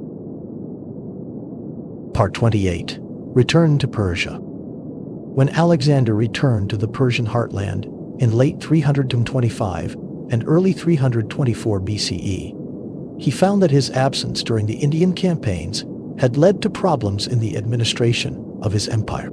Some satraps and officials, believing he might never return from his eastern adventures, had grown independent, misappropriated funds, oppressed their subjects, or plotted to carve out their own power bases. Alexander's response was swift and ruthless. Corrupt or disloyal officials were removed. Many were executed.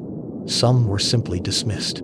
He conducted a purge of the administration, attempting to restore proper governance and remind everyone that despite his years away, he remained firmly in control of his vast empire. But Alexander was also working on something more positive, his vision of a unified empire that truly blended Greek and Persian elements. In the spring of 324 BCE, at Susa, he orchestrated a mass wedding ceremony, an extraordinary event that would come to be known as the Susa weddings. Alexander himself married Statira, the daughter of Darius III, and also married Parysatis, daughter of the previous Persian king. His closest companions were also married to Persian noblewomen. 92 of his officers took Persian wives in a single ceremony conducted according to both Greek and Persian customs. Alexander provided dowries for all these marriages and offered gifts to any of his soldiers who had already taken Asian wives, discovering there were over 10,000 such unions. Picture the ceremony at Susa, a vast gathering in the Persian style.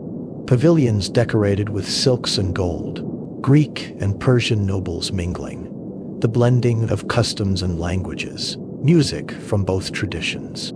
It was Alexander's dream made manifest, the fusion of East and West, the creation of a new kind of empire where conquerors and conquered would become one people. But not everyone shared this vision. Many Macedonian veterans resented these policies. They had conquered the Persian Empire, and now their king seemed to be elevating Persians to equal status. They grumbled about Persian dress, Persian customs, Persian officials appointed to positions of power.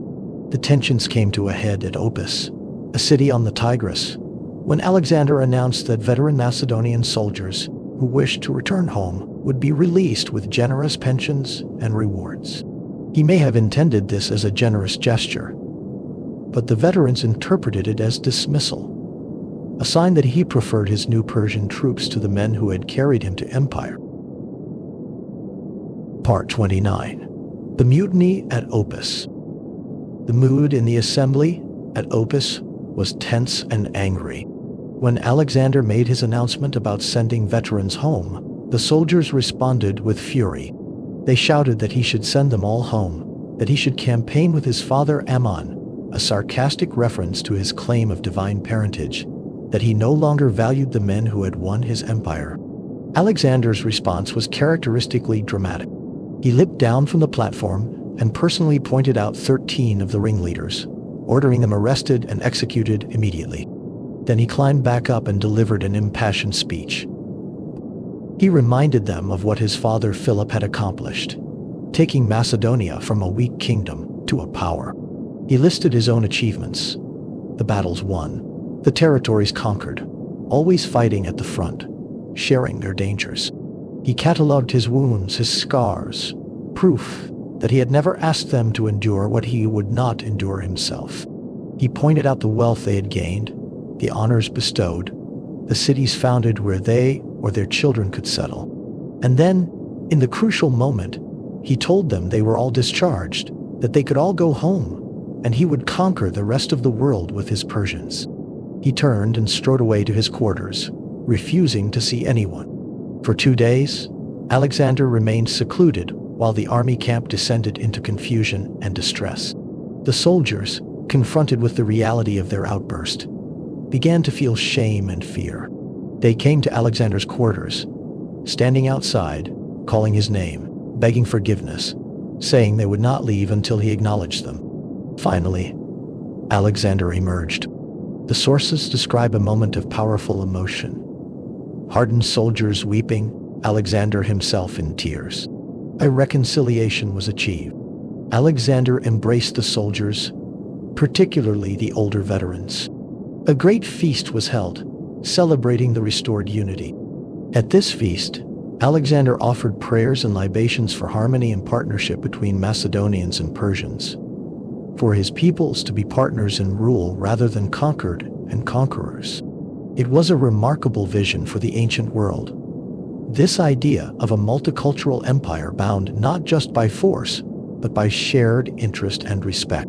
10,000 veterans did eventually depart for home, sent off with honors and wealth, entrusted to carry back the children of mixed unions to be raised in Macedonian fashion. Those who remained, whether from loyalty, love of campaigning, or lack of anything to return to, would stay with Alexander until the end. Part 30. The Death of Hephaestion. In the autumn of 324 BCE, during celebrations at Ecbatana, a city in Media, tragedy struck. Hephaestion, Alexander's closest friend since childhood, his most trusted companion, and probably his lover in the Greek tradition of such relationships, fell ill with a fever. For 7 days, Hephaestion battled the illness while his physicians attended him. Alexander visited constantly, consumed with worry.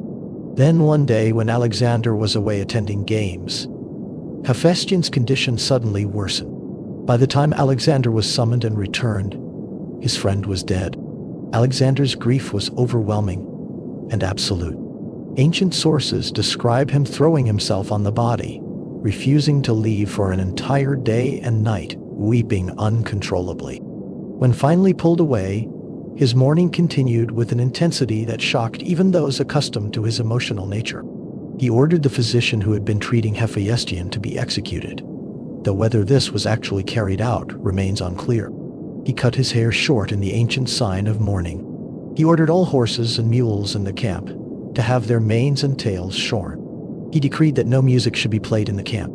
He sent to the oracle of Ammon in Egypt, asking if Hephaestion could be worshipped as a god, receiving permission at least for hero cult status.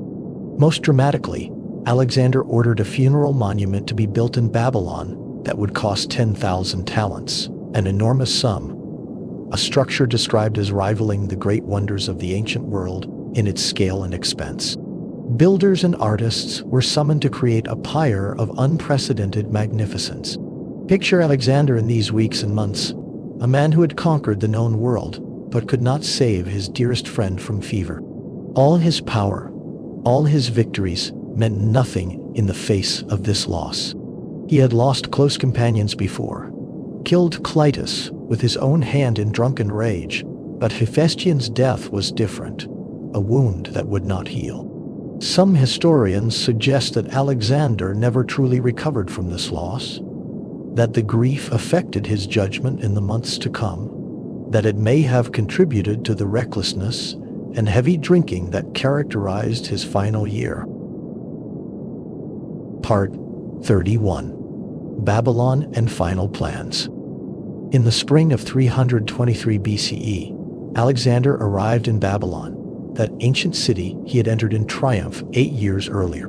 He intended to make Babylon his capital, the center of his vast empire, bridging east and west, just as the city itself bridged the Euphrates. The Chaldean priests of Babylon approached Alexander with warnings. They had studied the stars and omens, and they urged him not to enter the city, predicting danger if he did. Alexander, who had always been attentive to omens and religious matters, hesitated. But his advisors, including the philosopher Anaxarchus, argued that such superstitions should not govern a king's movements. Alexander entered Babylon. Despite whatever forebodings the priests had voiced, Alexander threw himself into planning his next campaigns. He envisioned an expedition to explore and perhaps conquer Arabia. He planned improvements to Babylon, harbor works, new buildings, projects to enhance the city's grandeur. He received embassies from across his empire and even from distant lands. Carthage, Italy, Ethiopia, peoples from beyond his borders, curious about or concerned with this new power that had reshaped the world. Picture Alexander in these final months, not yet 33 years old, master of an empire stretching from Greece to India, planning even greater expeditions. There was talk of exploring the Caspian Sea, of campaigns westward toward Carthage and the Mediterranean's western reaches, of circumnavigating Africa.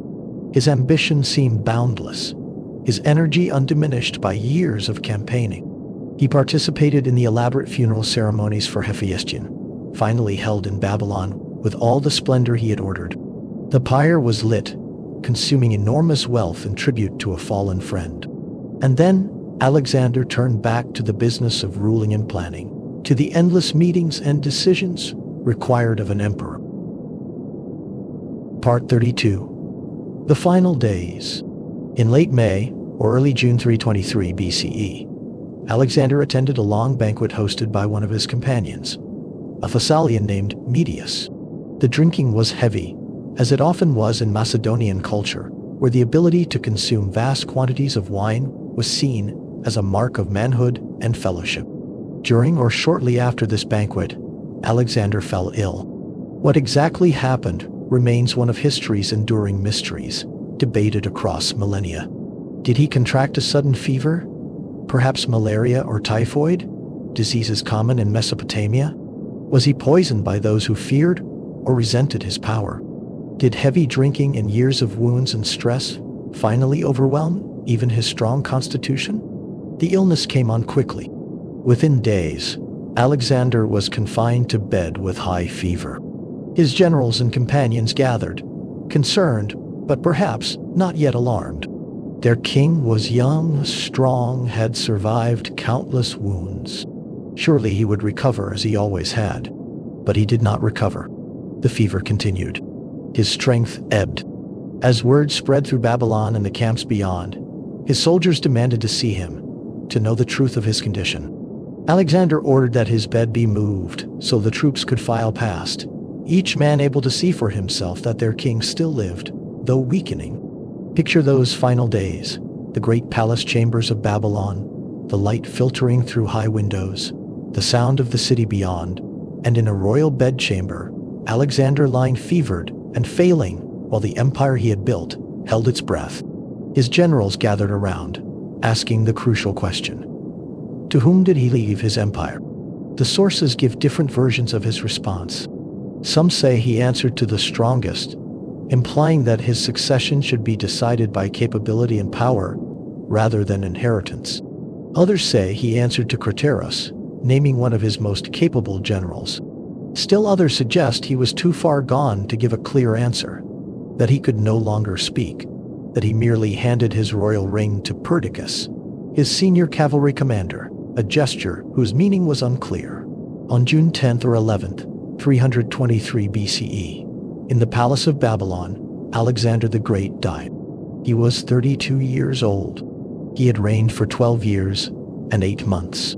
He had conquered an empire stretching across 3 continents, traveled over 20,000 miles, founded over 20 cities, changed the course of history, and would be remembered for millennia as one of humanity's most extraordinary figures. Part 33. The Aftermath. Picture the immediate aftermath of Alexander's death. Chaos and confusion spreading through Babylon like ripples on water. The generals gathering, each calculating their own position, their own chances at power. The army in shock. These men who had followed Alexander for years, suddenly leaderless.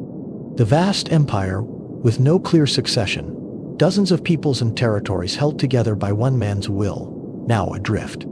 Alexander left behind two potential heirs, neither sufficient. His wife Roxana was pregnant, would give birth to a son some months later, but a child could not rule an empire. His half-brother, Aridaeus, was alive but mentally incompetent, unable to truly govern. Neither could hold together what Alexander had built. The generals, who would come to be known as the Diadochi, the successors, initially tried to maintain unity. They appointed Perdiccas as regent, nominally ruling on behalf of Alexander's coming child and his half-brother. But the strains were immediate and overwhelming. Too much power, too many ambitious men, too vast an empire to hold together without Alexander's personal authority. Within months, the wars of succession began. These conflicts would last for decades, tearing apart Alexander's empire, scattering his vision of a unified Greek-Persian world. The generals carved out kingdoms for themselves. Ptolemy took Egypt, founding a dynasty that would last until Cleopatra 3 centuries later. Seleucus took Syria and much of the Asian territories, establishing the Seleucid Empire. Antigonus, Cassander, Lysimachus, and others fought over Macedonia, Greece, and Asia Minor. Alexander's family met tragic ends. His mother Olympias was killed in the power struggles in Macedonia. Roxana and her young son, Alexander IV, were murdered on the orders of Cassander, eliminating the legitimate heir. His other wives faded into obscurity or death. None of his blood would survive to rule his empire. His body itself became a prize. It was preserved, apparently in honey or similar substance, and intended to be returned to Macedonia for burial. But Ptolemy hijacked the funeral procession, bringing Alexander's body to Egypt, first to Memphis, and later to Alexandria, the city Alexander had founded. There it was displayed in a golden sarcophagus, a tourist attraction and source of legitimacy for Ptolemy's dynasty. Later, Roman emperors, including Augustus and Caligula, would visit the tomb. Eventually, it was lost to history, its location now unknown. Part 34. The Legacy. Yet, if Alexander's empire fragmented and his family perished, his legacy endured in ways that shaped the ancient world for centuries and echo even now. The cultural fusion he championed, the blending of Greek and Eastern traditions, became the defining characteristic of the Hellenistic age. Greek language and culture spread across all the territories Alexander had touched. Cities he founded became centers of Greek learning. Alexandria in Egypt, with its famous library and lighthouse, the crossroads of Mediterranean and Eastern thought. Alexandria Escate in Central Asia, numerous other cities bearing his name or founded by his veterans. The Greek language became the lingua franca of the Eastern Mediterranean and beyond, facilitating trade, diplomacy, and the exchange of ideas. The Jewish scriptures would be translated into Greek in Alexandria, creating the Septuagint. The New Testament would be written in Greek. Philosophy, science, and art flourished in this cosmopolitan Hellenistic world. The great kingdoms of the Hellenistic period, for all their wars, create a world of interconnection and cultural exchange unprecedented in human history. A merchant could travel from Spain to India with Greek as a common language. A mathematician in Alexandria could build on work done in Babylon. Egyptian and Greek gods were syncretized, blended into new forms. Art styles mixed Greek techniques with Eastern themes. Even the rise of Rome, which would eventually conquer all the Hellenistic kingdoms, was shaped by Alexander's legacy. The Romans admired Greek culture, educated their children in Greek, modeled their conquests on Alexandrian precedents. Roman emperors from Julius Caesar to Caracalla looked to Alexander as an exemplar of military genius and universal empire. In the East, Alexander's invasion left lasting marks. He opened routes of communication and trade between Mediterranean and Indian civilizations. His campaigns brought Greek thought into contact with Indian philosophy and Buddhism. The Greco-Bactrian kingdoms that survived for generations in Central Asia created unique syntheses of Greek and Eastern cultures.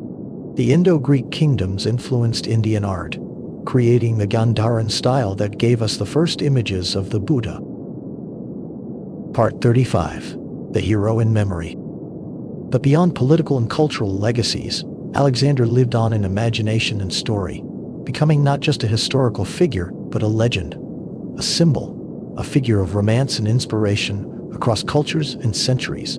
The Alexander Romance, a fictionalized account of his life written in late antiquity, was translated into dozens of languages and spread across 3 continents.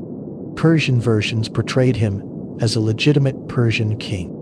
Arabic and Turkish versions made him a prophet or philosopher. Ethiopian traditions claimed him as one of their own. Christian medieval Europe told stories of Alexander visiting paradise, of his encounters with marvels and wonders. He appeared in Jewish traditions, in Armenian legends, in tales told from Iceland to Indonesia. Different cultures saw in Alexander what they wished to see. To some, he was the perfect warrior, brave and unconquerable. To others, a philosopher king, student of Aristotle, seeking wisdom as much as glory. To still others, a tragic figure, achieving everything yet satisfied with nothing, dying young with his greatest ambitions unfulfilled. Military commanders across history studied his campaigns. Julius Caesar is said to have wept when reading of Alexander's accomplishments, feeling he had achieved so little at the same age. Napoleon studied Alexander's tactics. Modern generals still examine Gaugamela and the Hydaspes for lessons in strategy and leadership. But Alexander was also a warning tale about the dangers of ambition unchecked, about hubris, about the corruption of power, about the price of glory. The king who killed his friend in drunken rage, who destroyed Thebes, who drove his army beyond endurance, who perhaps died from the cumulative effects of wounds and excess, who built an empire that could not survive him. Part 36. Reflections on a Life. As we reach the end of this long journey through Alexander's life, let us pause and reflect on this extraordinary figure.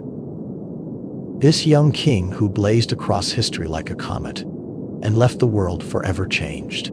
He was born into privilege but earned his place through capability and courage. He was given the finest education available, but proved himself on battlefields as well as in philosophical discourse. He inherited a strong kingdom, but expanded it into the largest empire the world had yet seen. He honored the gods, but claimed kinship with them. He loved deeply both friends and his vision of what the world could become. He was flawed, certainly. His temper could be terrible, as Clitus learned fatally. His ambition drove him beyond the limits his men could endure. His adoption of Eastern customs alienated some who had fought for him. His drinking was excessive, even by Macedonian standards. He could be ruthless when he judged ruthlessness necessary, as Thebes discovered. Yet he was also capable of remarkable generosity and vision. He treated defeated enemies with honor when they showed courage. He respected and preserved the cultures he conquered, adding to them rather than simply destroying. He tried, however imperfectly, to create something new, an empire not of conqueror and conquered, but of blended peoples, a cosmopolitan world where Greek and Persian, Egyptian and Bactrian could meet as equals. He lived just 32 years, ruled for barely 13, campaigned for 11. In that brief span, he traveled further and accomplished more than seems humanly possible. He crossed 3 continents. He never lost a battle. He founded cities that survive to this day. He opened routes of communication and trade that connected civilizations. He changed warfare, politics, culture, the very map of the known world. Part 37. The Eternal Questions. Questions about Alexander endure, because the man himself endures in memory and imagination. What drove him? Was it ambition, pure and simple? The desire to surpass his father, to eclipse all who came before? Was it a genuine belief in his divine destiny? The conviction that he was chosen for greatness? Was it curiosity? A desire to see what lay beyond the next horizon? To know what lands and peoples existed at the edges of the world? Perhaps it was all of these, a complex mixture impossible to reduce to simple motivation. Perhaps Alexander himself did not fully understand what drove him, acting from instinct and passion as much as calculation and plan. Would he have been content if he had conquered the whole world? Or would he, as some ancient writers suggested, have wept for lack of new worlds to conquer? The mutiny at the Hyphasis suggests that his ambitions truly were boundless, that he would have pushed ever onward if his army had permitted it. What would have happened if he had lived?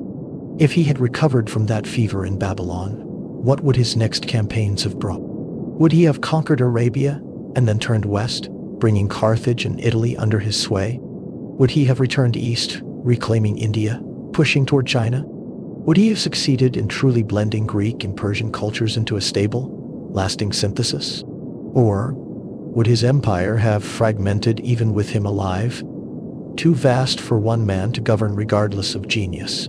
These questions have no answers. History took the path it took. Alexander died young. His empire fell apart.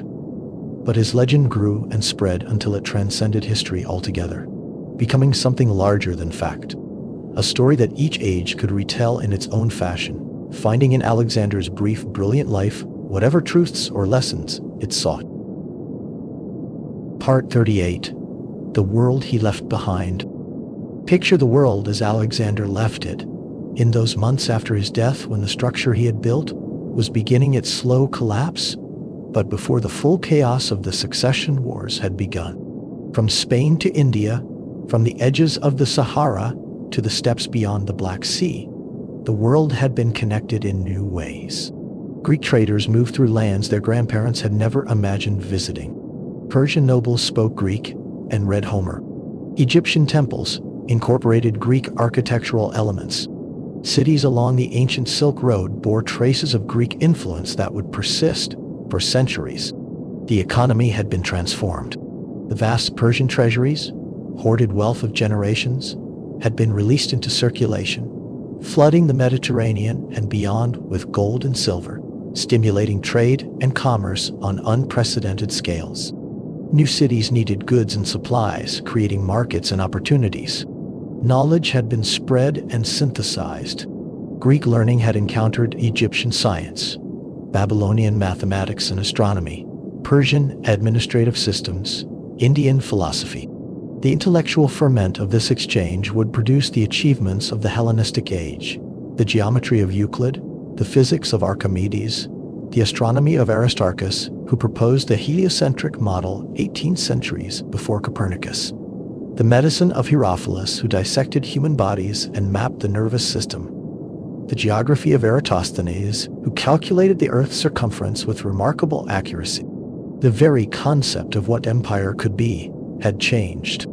Alexander had demonstrated that diverse peoples could be governed under one rule, that cultural exchange could enrich rather than weaken, that an empire need not be simply extraction and exploitation, but could aspire to something more sophisticated and lasting. Part 39. The Setting Sun.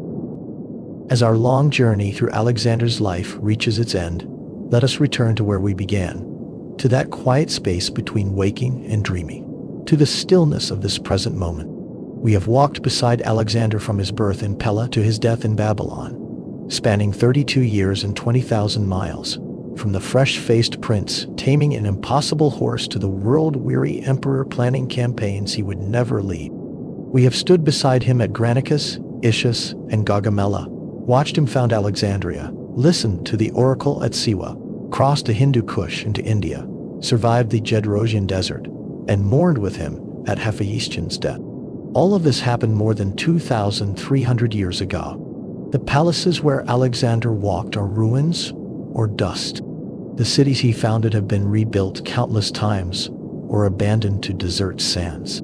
The empire he created fragmented within years of his death. The peoples he ruled have vanished into the flow of history, absorbed into new cultures, new nations, new identities. Yet something remains. Not the empire, which could not survive its creator.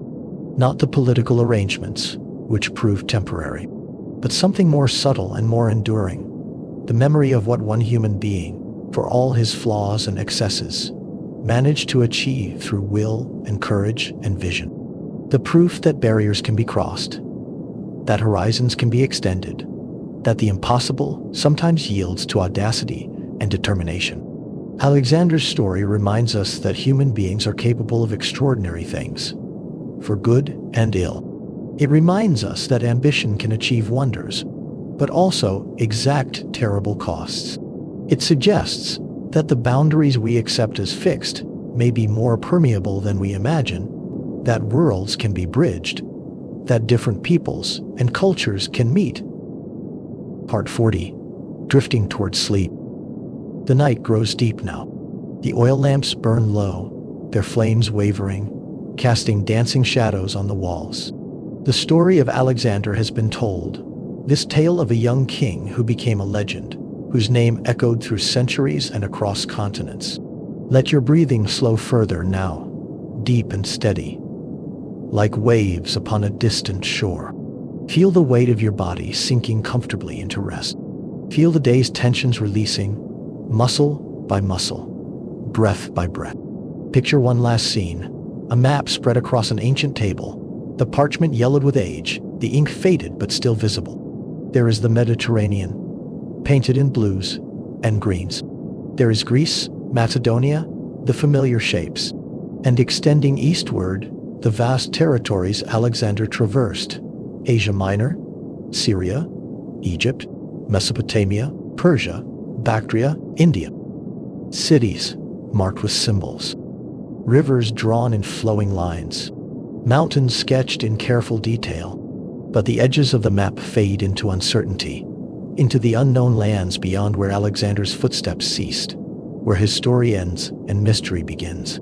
Those unmarked regions remind us that for all he accomplished, there was always more, always further horizons, always new worlds waiting to be discovered. The lamp flames grow dimmer still. The map blurs in the fading light. The ancient world recedes, becoming dream and memory, history and legend blending together in the soft darkness. 2,000 years have passed since Alexander walked the earth. Empires have risen and fallen. Languages have been born and died. The very continents have shifted, imperceptibly but truly. The stars above have moved in their slow celestial dance. Everything changes. Nothing remains exactly as it was. But on quiet nights like this, in the space between waking and sleeping, we can still visit those ancient times. We can still walk beside that young Macedonian king with his impossible dreams. We can still hear the tramp of armies marching, the clash of bronze on bronze, the cheers of soldiers, the whispers of conquered cities learning to speak new languages. And then we can let it all go, gently, peacefully, like leaves falling from autumn trees. Let the past be past. Let Alexander rest in his unknown tomb. Let the ancient world sink back into the depths of history, from which our imagination briefly raised it. You have journeyed far tonight, fellow traveler through time. From Macedonia to India and back again, across deserts and mountains, rivers and seas, through battles and sieges, victories and losses. You have followed Alexander's path, but now the journey is complete. Now is the time for rest. Now is the moment to release these stories, these images, these ancient struggles and triumphs, and simply allow yourself to drift. There is nothing more you need to do tonight. No decisions to make, no problems to solve, no distances to travel. Simply rest, simply breathe, simply be. The world Alexander knew is long gone, returned to earth and dust, living only in memory and story. The world you know will be here when you wake, patient and waiting. But this moment, this quiet hour, belongs to neither past nor future. It belongs only to rest. Let your mind drift where it will. If thoughts of Alexander remain, let them be soft and dreamlike, images without urgency. The horsemen riding across distant plains, the ships on moonlit seas, the campfires of ancient armies fading into darkness, the columns of ruined palaces silhouetted against stars. Let your breathing carry you deeper into rest. Each exhalation releasing more tension, more thought, more awareness. Feel yourself becoming lighter, as if you could float on these gentle breaths, as if consciousness itself were loosening its grip, allowing you to slip into the warm embrace of sleep.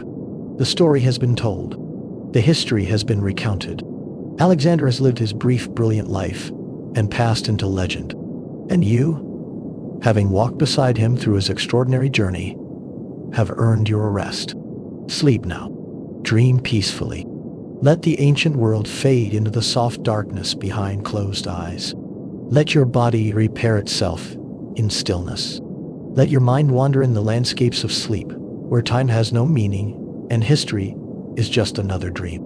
The campfires of the Macedonian army grow dim on distant plains. The lights of Babylon fade in the Persian night. The torches in Alexandria's great library gutter and go dark. The stars wheel overhead in their eternal dance, the same stars Alexander once studied, wondering what lay beyond the horizon. And in this quiet moment, millennia distant from his time, you rest. You sleep. You drift in the peaceful darkness that claims all stories eventually. The darkness that held the world before Alexander was born and holds it still now that he is legend. Sleep well, traveler. Sleep deeply. The night is long and kind. The hours of rest stretch before you, gentle and restorative. There is nothing to fear, nothing to resist. Only the soft embrace of sleep, the natural peace that follows every day, the darkness that cradles all living things. The ancient world fades. The story ends. The night deepens. And you sleep. Sleep now. Dream peacefully. Let the ancient world fade into the soft darkness behind closed eyes. Let your body repair itself in stillness. Let your mind wander in the landscapes of sleep, where time has no meaning and history is just another dream. The campfires of the Macedonian army grow dim on distant plains. The lights of Babylon fade in the Persian night. The torches in Alexandria's great library gutter and go dark. The stars wheel overhead in their eternal dance, the same stars Alexander once studied, wondering what lay beyond the horizon. And in this quiet moment, millennia distant from his time, you rest. You sleep. You drift in the peaceful darkness that claims all stories eventually. The darkness that held the world before Alexander was born, and holds it still now that he is legend. Sleep well, traveler. Sleep deeply. The night is long and kind. The hours of rest stretch before you, gentle and restorative. There's nothing to fear, nothing to resist. Only the soft embrace of sleep, the natural peace that follows every day, the darkness that cradles all living things. Breathe, rest, release, and sleep. The ancient world fades. The story ends. The night deepens.